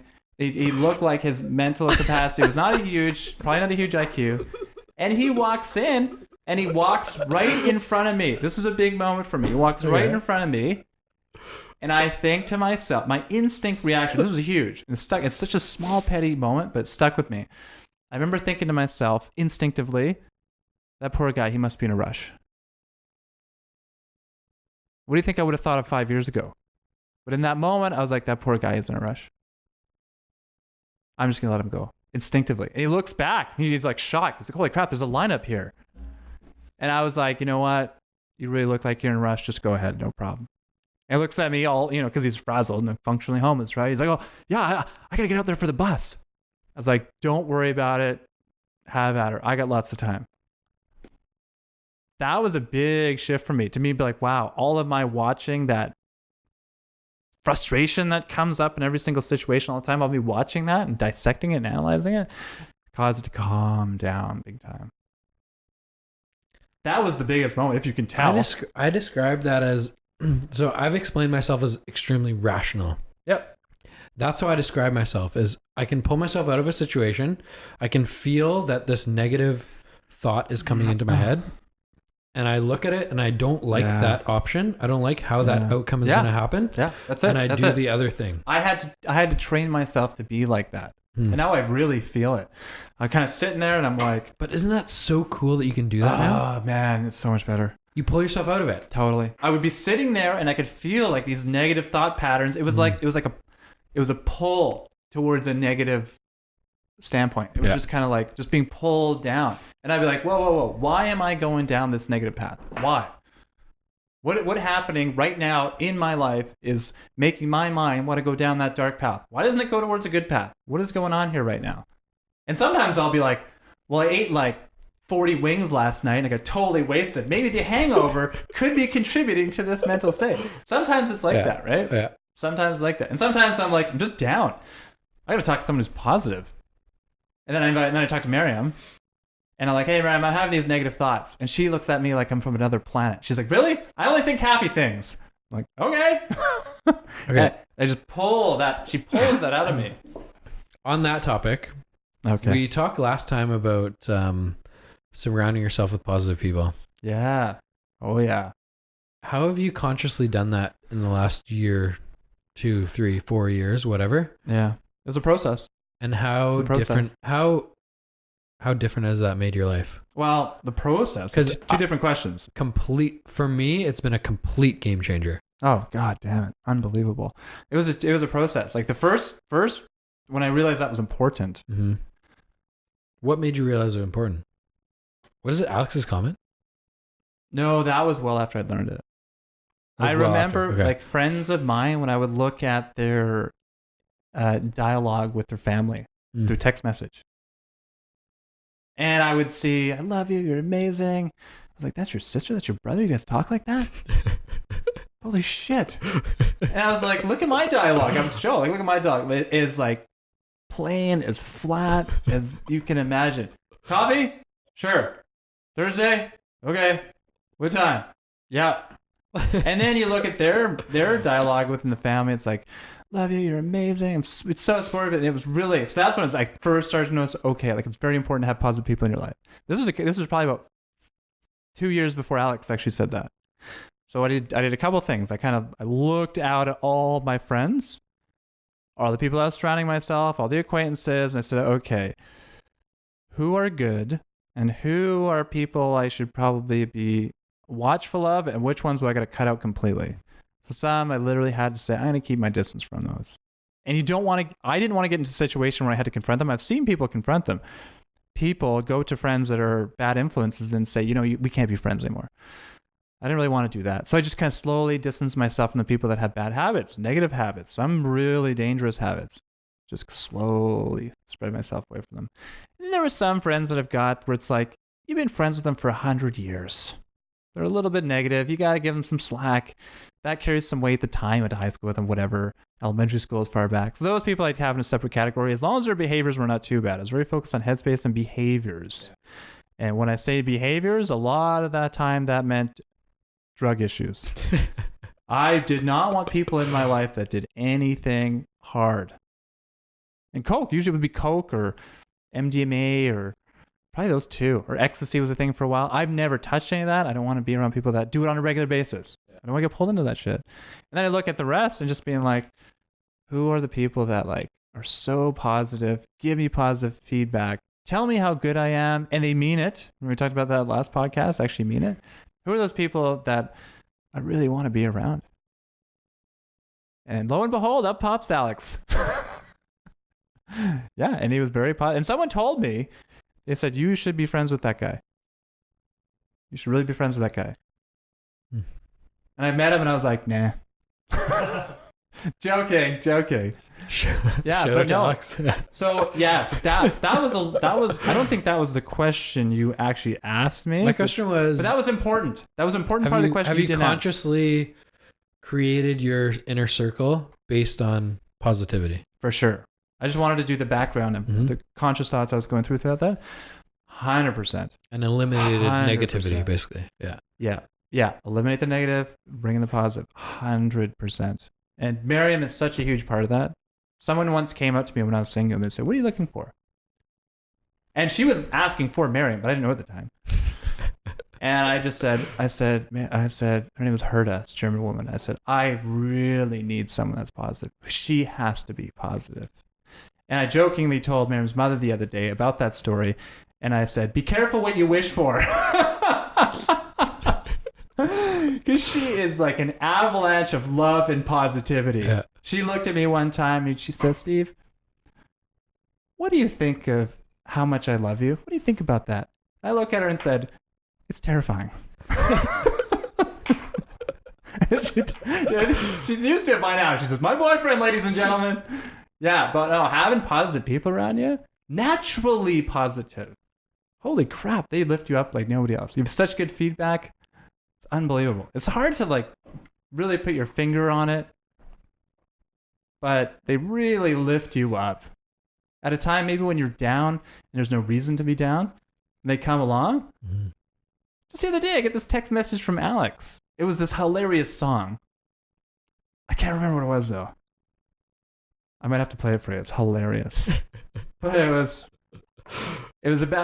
like a Disney song about friends. He's like, listen to the lyrics. Yeah, there's a Toy Story one. He sent it to me too. Yeah, no, he told me he sent it to you as well. A friend in me. Yes. Yeah. Yeah, he sent that to me too. I know, he told me that too. He told me I had to listen to it word for word for the entire song. Is this the same? Yes. Did you just copy and paste the message to you? No, he told me he did it for Alex, you too. This is bullshit. No, in his defense, he said, when the first time I heard this, I thought of you and Denny. So I give him full credit for it. But yeah, no, having people in your life that are so bloody positive, wow. That's why when I go back to that negative realm that we talked about earlier, the family realm, it's like, really? Really? Why? Are you guys all doing this to each other? Is it just like a negative headspace people? And they're not that bad. I'm not gonna say they're bad, I'm gonna say they're suffering. They're not mean, they're not bad, they just suffer too much. They're good people. They just suffer.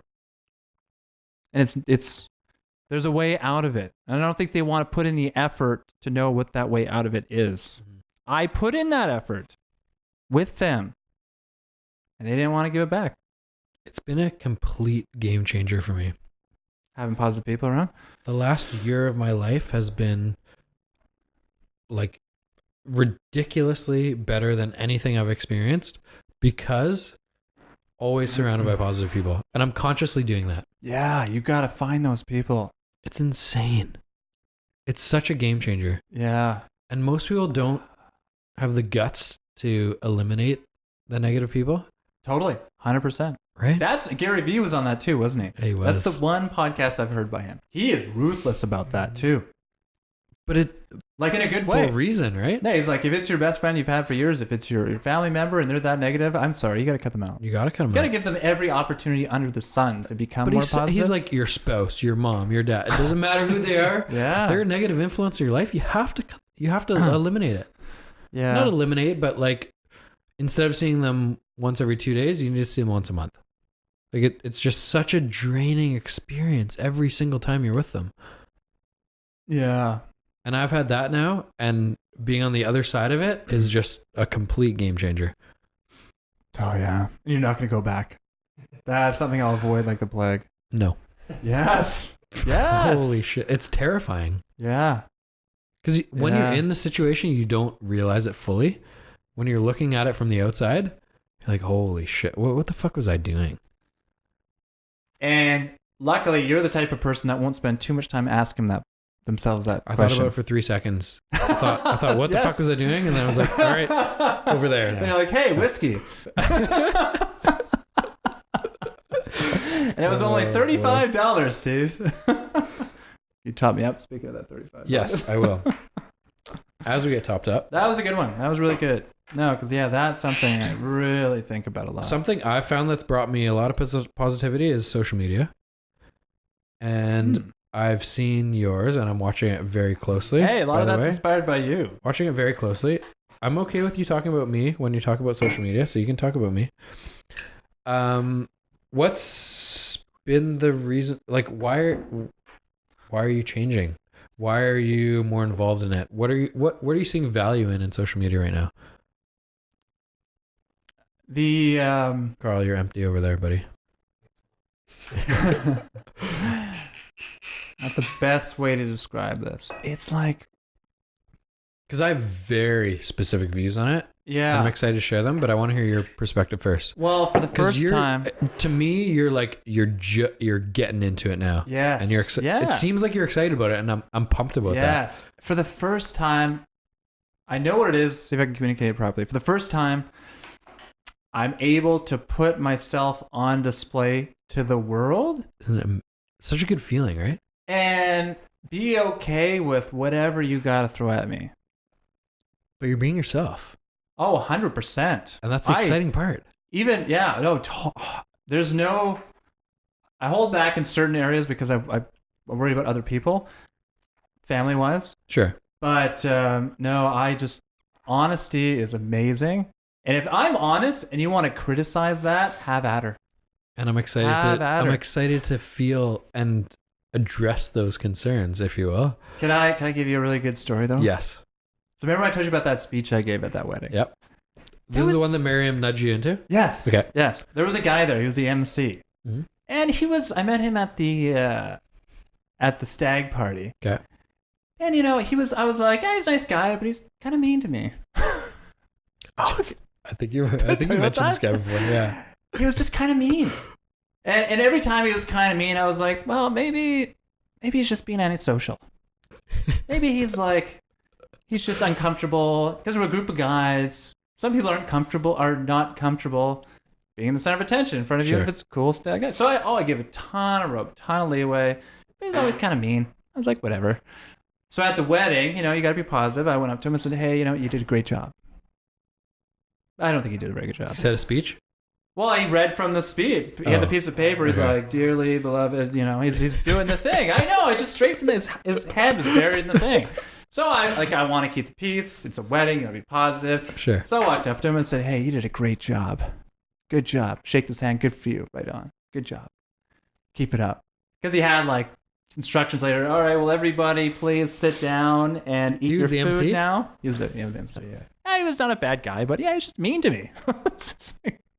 Okay, whatever. I just thought it was an anxiety thing. So then when I went up and gave that presentation, and I was pretty lit. I've been drinking a fair bit. So I show up there on the speech, and in the video, I'm like, I was wearing my aviator glasses. So I was looking really good. I had my sleeves rolled up, giving the speech. The whole crowd was finally cracking up. And I sit down. I was like, oh, man, thank God. That went well. I was so relieved. I didn't want to fuck up my friend's wedding. And then later on... Hold on. What was Miriam's feedback there? Because I like her better. She's positive. I like her. She sat down. She's like, you murdered that. Yes. You crushed that. Like that feedback. Oh, totally. And then so a couple hours later, the garter belt, and I catch every single garter belt that comes my way. I'm 6'3". I got these long arms. I just kind of hang out in the front. As soon as they go to throw it, boom! I've caught 12 garter belts in my wedding career. Okay. So I caught that. 12. Yeah. Oh, totally. And I grabbed it and I fist pumped the sky, totally wasted. Yes. And Dave was there, and I went up and gave him a big hug, like a celebratory moment. And then they lifted up the chair because it's a Jewish thing. I lifted up the chair. He's Jewish. Lifted up the chair up and down, and then later on we're dancing, and it was midnight at this point. I was kind of back and forth, and just in the moment, so drunk. And Miriam grabs my shoulder and pulls me off the stage.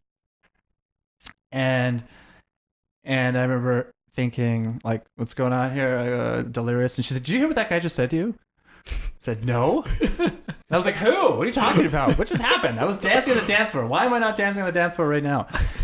And the guy came up to me and he said, you're not that big of a deal, Steve. You're not that big of a deal. Yeah. That motivates the fuck out of me, though. And I was fascinated by that. I was like, why? Miriam's like, he's jealous of me. I was like, why? Why would he be jealous of me? What did I do? I was fascinated by it. So I feel like I got to a point in my life where negative energy, it's kind of, it goes back to what we were saying. I know I ramble on a little bit, but the point is I don't worry about negative energy coming my way very much anymore. It is what it is. It has no effect on, it has nothing to do with you. It's just 100%. Other people's perception of you. 100%. It's whatever the hell they got going on. Yeah. Yeah, I know. So circle back to the social media game. If I go online and do a video and someone doesn't like it, okay. I'll try to. I would say to them, I'll just try to do better next time. Thinking in my head, yeah, it's what it is. But I'm going to be getting so much good feedback on it. So much really good feedback. What are your goals with social media right now? Come up with a really solid brand. I'm a banker. I'm not a marketer. Mm-hmm. So I want to kind of come up with a very solid brand because I was talking to somebody. I don't want to say I'm the real deal, but I'm the real deal in the sense that I'm a mortgage broker that knows what the hell they're doing. I know what the fuck they're doing. Definition of the real deal. There's a lot of people out there that don't know what they're doing, and they're but they're very successful. I wouldn't say successful. Some are, not all of them, but some are surviving. Because I met some that are like been around for a while. Yeah, I'll meet them and I'll be like, "Wow, you're kind of a legend." I'll shake their hand. I'll have a conversation with them, and I'll be like, "You're a nice person. I like you, but I don't think you have the skill set really to be a good mortgage broker. They're just a personality, and they're getting deals come to them, and then they get the deal. They plop it on their underwriter's desk that takes 30% for doing nothing but writing up the deal and getting it done. But they don't have the skill set, but they have the brand side, the marketing side. And that's what I'm shooting for. I have the skill set. I know I do. But the brand marketing side, that's something I'm working out, in the process of working out. You're in the early stages of seeing that. You're inspiring me to do a lot of that.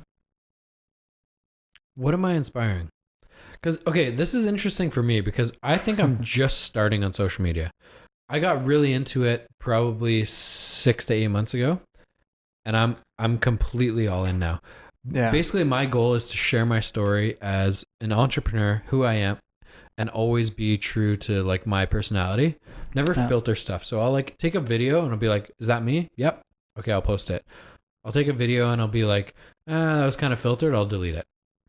So I want to be exactly who I am. I want to show who I am, but I want to show my story in terms of like self-employment. Yeah. Now we're doing like renovations on homes and like the whole thing behind the scenes. Okay, it's two things. That's the fun thing for me. Two things of what you've inspired me to. Okay. One thing is I know you're successful at it. I know social media works for you. I know that. Okay. We've talked about that. Alex tells me about it all the time. So I know it works well for you. And I think what motivated me the last time when we got together and talked about this, you told me that you are being honest. And honesty for me is a big deal. And the older I get, the more being sincere and honest means a lot. And it's not just important, it's crucial. So when I found out not only are you successful at it, but you're honest, damn.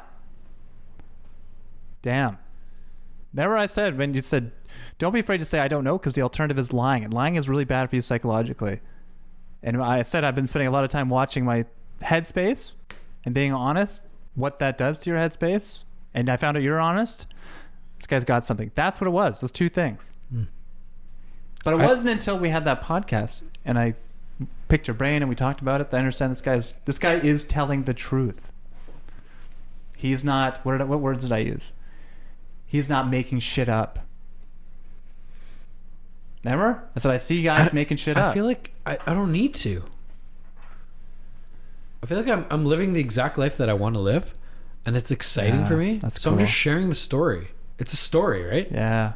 How great does that feel? Book. It's like whatever it is. I've been that guy. Back in the day in 1973, it was a novel. You had to write this bullshit. I'm not a writer. I don't even read. I don't like that shit. I just want to tell the story, right? So every day it's like stories.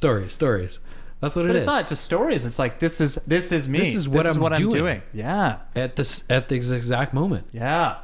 So I'm going over to that's amazing. 2nd Street, checking on the reno, like doing a little selfie story. Yeah, when you've got like a negative headspace and you leave and go to work, you're putting on a fake front. 100%. You're pretending at your interview. You're lying at your interview. You're showing up pretending to be this great person, knowing inside that you are torn up in certain ways. It's not fun to know that you're living a lie. And the corporate world encourages you to live a lie. They want you to be, I hate to say it, they want you to be a psychopath. They want to have no emotions, not care about anything but the company, because that's one that's going to get you promoted. They really reinforce that lie. That's actually a great point in terms of like, it's hard for me to articulate why I love social media so much, but that is a great point in terms of like, I can literally just be exactly who I am and not give a shit, not care. Can you describe any other feeling that's better than that? It's difficult. It's so releasing in terms of like, I am who I am. This is exactly what I'm doing at this specific moment. Whether I'm going for a run at 11 a.m., because that's what I do. Yeah. I work in the morning. I wake up at like 6 a.m. every day. I work for 4 or 5 hours. Then I go for a run. Yeah. Then I work out. But you're just being real is the point. I'm sharing my story. This is my story. This is who I am.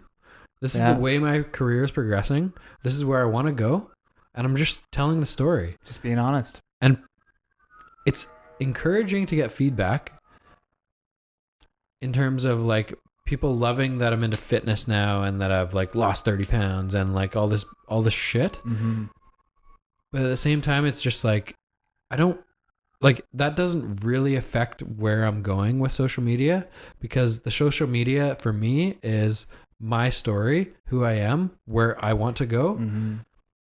And Gary Vee says this all the time, and I talk about Gary Vee a lot, but he says it's so cool that we're in a generation where we can produce content, we can post content, we can share our story, and in 150 years from now, when we're long gone and our great grandchildren are alive, they can look back at our lives and watch our lives.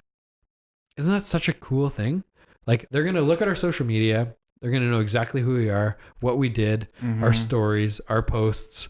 They're going to know what we love to do. They're going to look at my podcast and they're going to be like... a lot of people don't want to put themselves on display like that.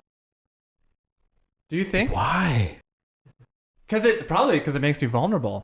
But that's the best part of it. Opens you up to criticism. Some people can't handle that criticism. I don't think you're yourself if you're not vulnerable.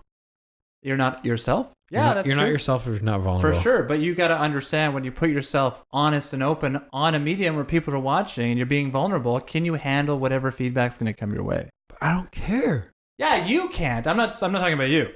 Like, we understand you're cool with it. A lot of other people, no. But why? That's what I don't understand. That's what I'm trying to uncover. I think a lot of people can't handle any kind of criticism. Why? Who gives a shit? Be yourself. Probably because they have those negative thoughts about themselves in their own head. And when they hear it outside, it reinforces that their own negative headspaces is right. How do we get people away from that? By hanging out with positive people. Yes. Probably. That's a big part of it. Stop hanging out with those shitty people. 100%. And you know what? Actually, like, when my sister was like really stressed out, and we had this conversation. To be totally honest, I went to work that day and I had half a dose of edibles. This is going to be such a good story, Carl. So it was like this little liquid thing. I put half a teaspoon. It was like nothing. It was virtually nothing. It just kind of elevated me a little bit. So I went to work, happy as a clam, very functional, great conversations with everybody. And I was just feeling great. And I went for a walk and my sister called me. I can't remember what the hell she called me about. I think she actually... because she never calls me. I think she just needed someone to talk to. Yeah. What it was in hindsight. And I'm just like, oh, hey, yeah, like, I'm having a great day. It was not very much. It was just a little bit. And she's talking, and I know she's done this before. She starts, her mind just starts throwing out verbally through her mouth. This and this and this and this. And I knew my history with negative challenges. I knew that. Yeah. And I was listening to her and I was just like, holy shit, this is a lot of shit coming out of her mouth. Like a lot of worry. And I was like, thinking to myself, you're ruining my high here. But I said to her, damn, like a lot of people that know me really well are going to think I'm a hypocritical right now, but you need to really chill out. You need to calm down. It was in that moment that I realized that she lives her life in panic mode all the time. So when you say, why don't people think clearer and make better decisions? Tell it to someone who's living in panic mode all the time. But what I don't understand is why can't they get out of it? Get out of panic mode? Yeah. Maybe they're not. That's maybe, okay. That's maybe they're not surrounded by the right people. The problem I have is that maybe it's natural to me. It's natural to me. I don't know whether it came from sport and all these losses, and it's just made me immune to feeling failure. Maybe that's part of it, but I don't understand why. So, starting point for you is your mother and your father, and they stayed together. Sure. And then compounded that by sports. I think that was you. Yeah. I gotta say, my dad had lots of anxiety. Tons of anxiety. So much anxiety that he couldn't interact with people in the real world and learn something from that and give us advice based on what he learned. That's all I do. All I do is interact with people. Like, oh, that was kind of weird. Thoughtful, thinking. Oh, I had this interaction with this person. I learned something about this person. And then I do that 1,000 times over and say, oh, I start to see patterns here. So then Miriam starts coming to me for advice with people she's working with. And that's what I told you last time. I said, hey, Miriam, when things don't go so well, you call me first. If someone's pissing you off at work, call me and yell at me. Get it out of your system and then go on. So I'm giving this advice I'm learning from my interactions with people. I'm giving to her. Now she's in some global sales program partying down in California with people from all over the world. Like, she had this amazing skill set, but with me being able to give her the experience that I've learned, she's been able to take off. I don't know if we had that kind of rational, calm person in our world. That's such a good point, though. I had to go outside and find those people. And it took a while to find those people.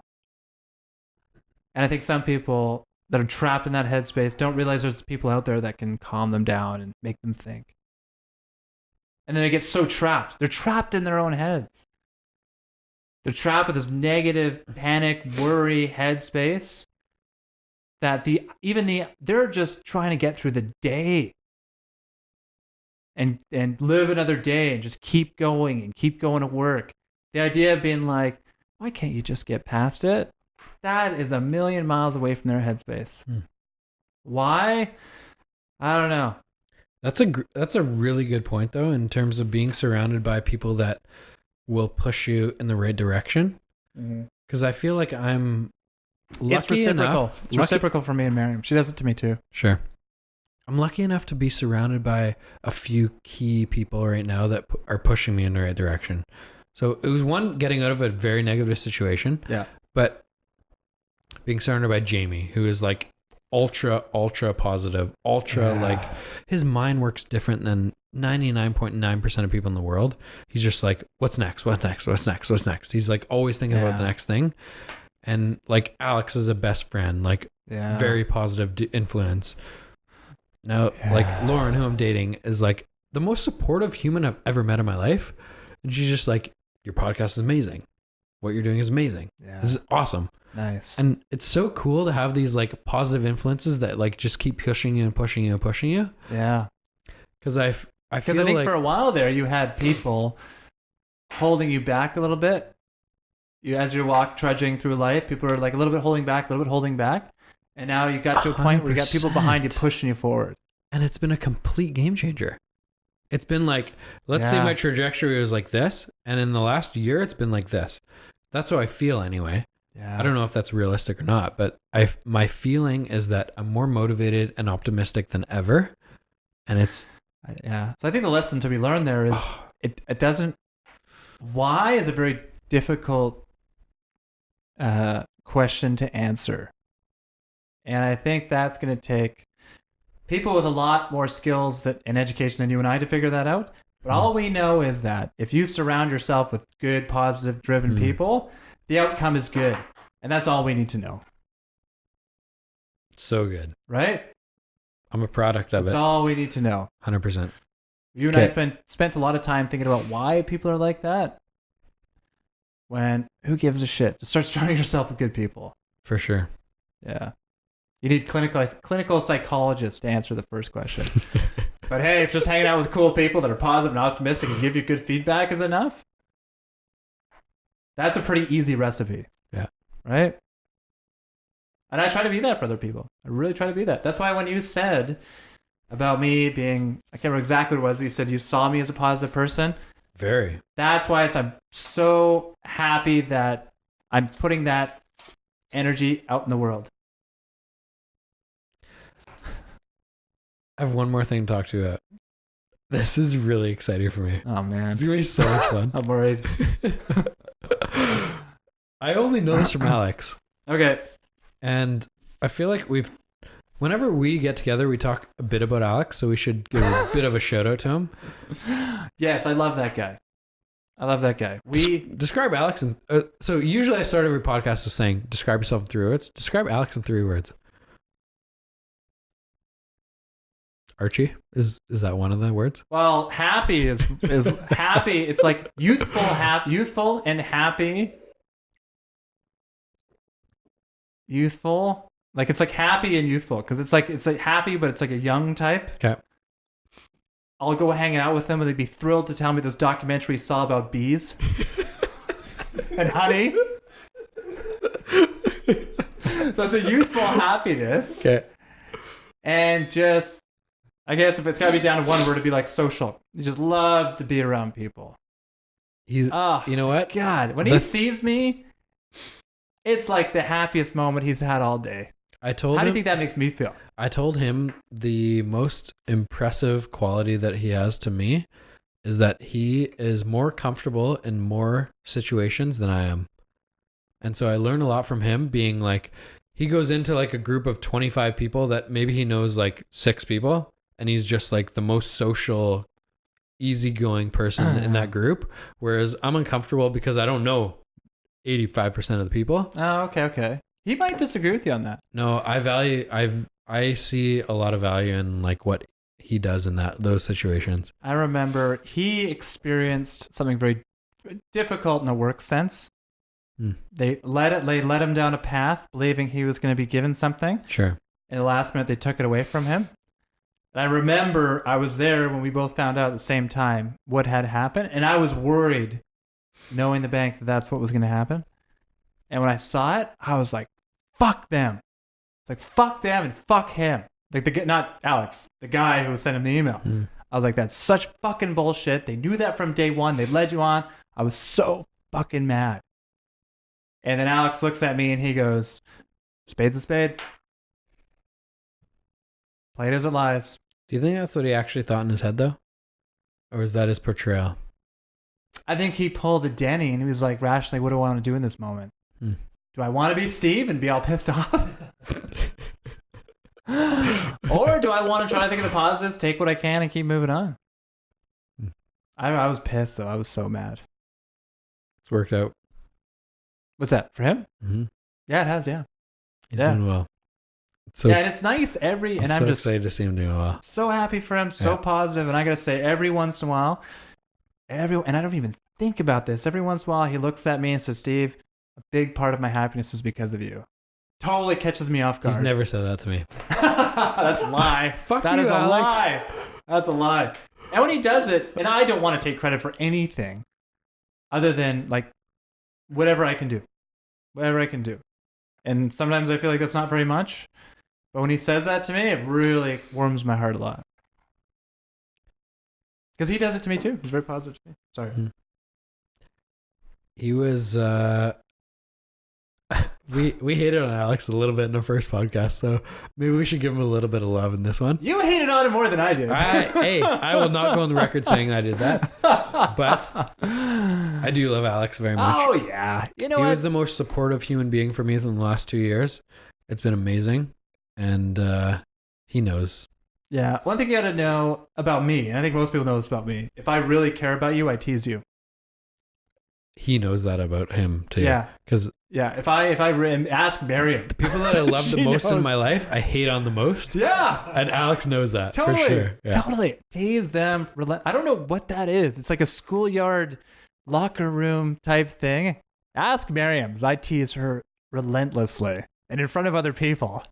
And she cracks her up because she knows it's like me coming from a place where I didn't grow up surrounded by love. That's how my love comes out. Okay. So was that what it was? No, but the reason that I brought up Alex, and this is going to be completely off business topic, but I feel like it can kind of relate towards business as well, is he's told me you, and Miriam may disagree with this. Maybe we shouldn't let her listen to this one. But he's told me that you are the best online dater of all time. Oh, fuck.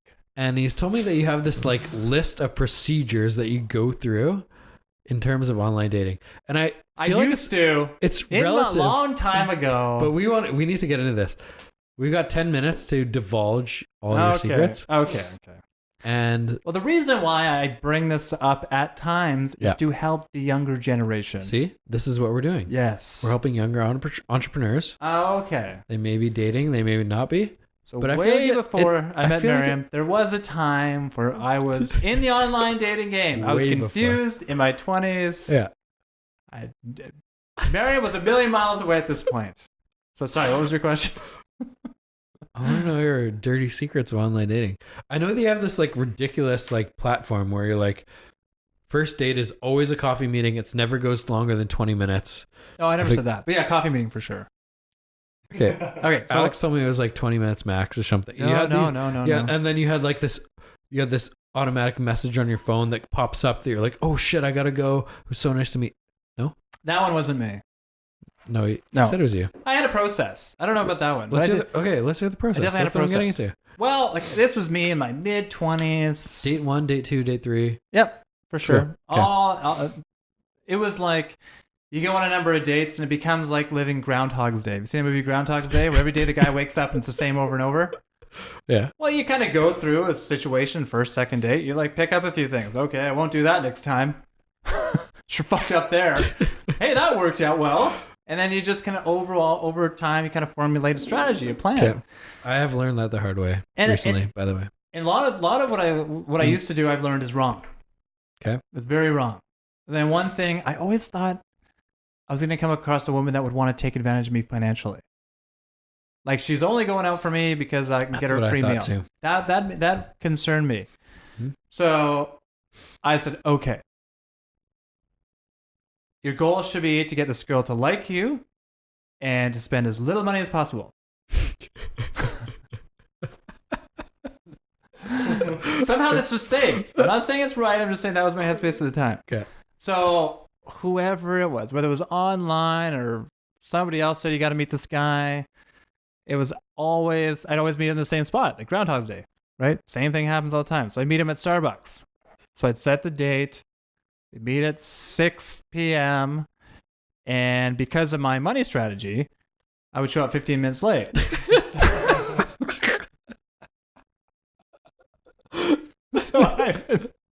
So I would save $4 in the coffee.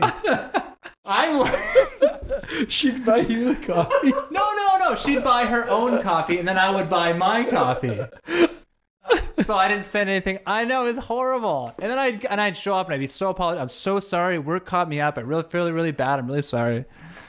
And then I'd take her for a walk. It was in Victoria, so it was right on the beach. So it was like walk on the beach. Okay. Not bad. And then we'd go to a grocery store. Always a grocery store. Some reason I had it in my head that a grocery store was like a couple thing to do. So I'm walking around the grocery store and it's a conversation starter. I'm like, what kind of toilet paper should I buy? You know, like Kleenex. Should I get the antibacterial stuff or the scented stuff? You know, and it's like conversation going on. How many bananas do I have at home? You know, and she's like helping me out. And then all throughout it, I made sure to focus on 3 things. This is date 1? Day 1. Date 1. Yeah. Coffee, beach, show up late. Grocery store. Show up late, immediately leave, walk along the beach, and go to the grocery store. Like, oh shit, I need bananas. Yes! Yes, whatever way. It had to be the more impromptu, the better. So we leave the grocery store with whatever bananas, but I always focused on 3 things. I had a lot of anxiety and a lot of negative headspace this time, but I always focused on 3 things. Love my family. Girls want a guy that is family oriented. So if you love your family, you must love all families. You love your family. You love your work. Girls do not want a guy that leaves his work, hates his life, and comes home. Loves his work, loves his friends, and his friends are awesome. Birds of a feather. People tend to complain a lot. If you complain about your friends and your friends are shitheads and losers, what does that make you? So I was like, love my job, love my family, love my friends. That kind of interspliced throughout the whole date. And then I would say, hey,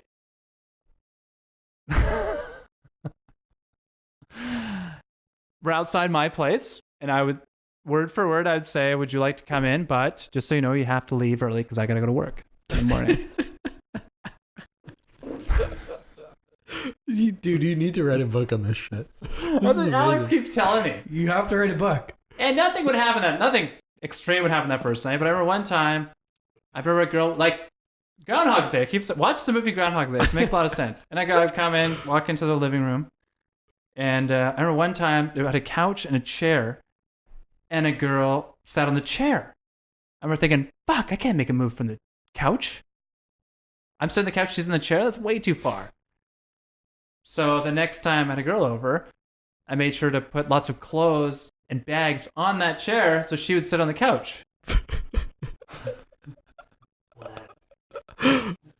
Well done. And the last thing I'm going to say, and this is only for the young people out there, young guys out there. When it comes time for the kiss, first kiss, be a man. Have the confidence, dive right in. That's your job as a man. That's all I'm saying. The rest I'm taking offlines. What qualifies date 2 though? What qualifies date 2? Mm-hmm. What do you mean what qualifies date 2? I know you've had a lot of shitty first dates. No, a lot of good first dates for sure. Let's second date, okay. Second date would be invite them over for dinner. Are you cooking? Yeah, for You're sure. Cooking. I gotta make food for myself already, right? So I'm not spending any money technically. Okay.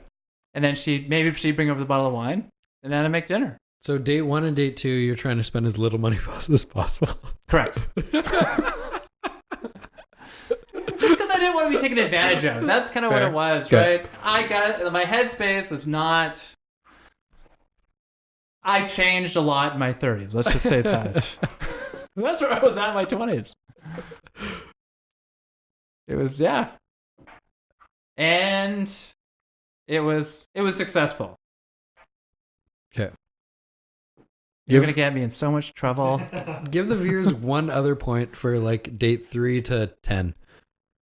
Oh, here's a good one. Yes. Here's a really good one. Carl, write this down. If you're not interested in the girl, get the hell out of there before date 5. And? What do you mean and? Don't break up with them at your house. Oh, yeah, that's after. Like this is still midterm, right? Okay. I remember being out with a girl one time and she got a text message and I could read quickly and upside down. And it was a message and I saw it. It was a message from a girl and it said from a girl to her, and it was saying, "Oh my God, date 5, this is such a big deal."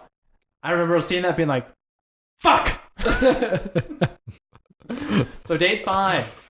If you're not serious, save yourself a world of hurt and get out of there before the start of date 5. Before date 5. Yeah, date 5 is once the game date changer. 5 happens, expectations start to sit in. From men and women or just women? Oh, just women. Oh. Yeah. So like after that, and then you have to break up with them, it's an ordeal. First 4 dates, you're just dating, casual. Yeah, for sure. That's a big one. And what was it one thing you asked me? Oh yeah, if you break up, never do it at your place. Ever. Never do it at your place. Learned that the hard way. Everybody has to learn the hard way. I learned the hard way. Carl, notes. Write that one down. Carl, you don't know the story yet. What story It's a do you fucking story. Oh, man. Man, that was so impressive. Yeah. You're going to get me in so much trouble. But we It love was my Miriam. 20s. It was, she's an It was your angel. 20s. And she's cool with it. And when I talked to her, actually when I first talked to her about the last podcast, and I was like, "Oh, what'd you think?" She's like, "That part about Mary was annoying." That was like the beautiful banker Yes, woman, right? totally. Yeah. Oh, but Miriam doesn't care. She's such a sweetheart. She's such an angel. She's such a good person. So funny. Steve, you know this. You get to make the last statement of the podcast. You can make it whatever you want. It can be a dating tip. It could be a question for me. It could be a question for Carl. It could be a comment on how great his beard is. I do want to take this offline and talk about the oil because I've had bad experiences with the oil. Oh. So we're talking about beards. No, I want to take this a very high level. Okay. It goes back to a lot of what we've talked about, a lot of what I've learned about you, a lot about what I've learned about myself throughout that process. Is just whatever you do throughout life, highs and lows, good and bad, just try your best to be honest. Very important for your mental health, for your relationship with other people. Honesty is huge. And I got to say one thing about honesty. sometimes it can burn. Honesty can hurt other people. So make sure when you're telling someone, you're not delivering it in a way that is ego-driven and you want to piss the person off. You're giving honest advice that you would take and you would write down on your company letterhead and sign it. Be honest. It ties in what I said before. Don't be afraid to say I don't know. Honesty is a big thing. The older I get, the more I understand that being honest is so important.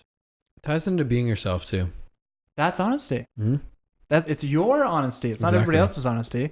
What's honest for you will be different for Carl, will be different for me. For sure. Right? For sure, yeah. Man, round 2 is even better than round 1. Did we go 2 hours? I fucking love it. For a minute there, I thought, okay, we're probably about 20 minutes in. And you had that picture, that 10 minutes left question mark. What? That's why that whiskey bottle is so empty. Thanks for coming back, man. I have no idea what we talked about. Round 3 will be in the new year. I can't wait to listen to it. To round 3 or 2? 2. Yeah. It was pretty good, I think. Carl, what do you think? It was excellent. Yeah. How was it compared to round 1? Carl says, excellent. You were more comfortable. Oh, for Yes. sure. Yeah, I was nervous for the first one. Yeah. I was nervous. I did a cup of coffee right before. Your hands were frozen. I do not like showing up anywhere unprepared. I always have to have a strategy. I always have to do my homework. Whoever I'm meeting with, if I just show up, that's not a good strategy. And that is a good strategy for podcasts though. It is. That was the conflict for me. It's like do nothing, just show up and be honest. That was my strategy. That's the best. But I was nervous and I rambled. And I hope I was honest, but I hope I was more honest this time around because I was calmer. 100% you were. Yeah. Thanks for coming back, buddy. And I hope people in my life are not mad at me right now. We're going to hug it out after this. Yes.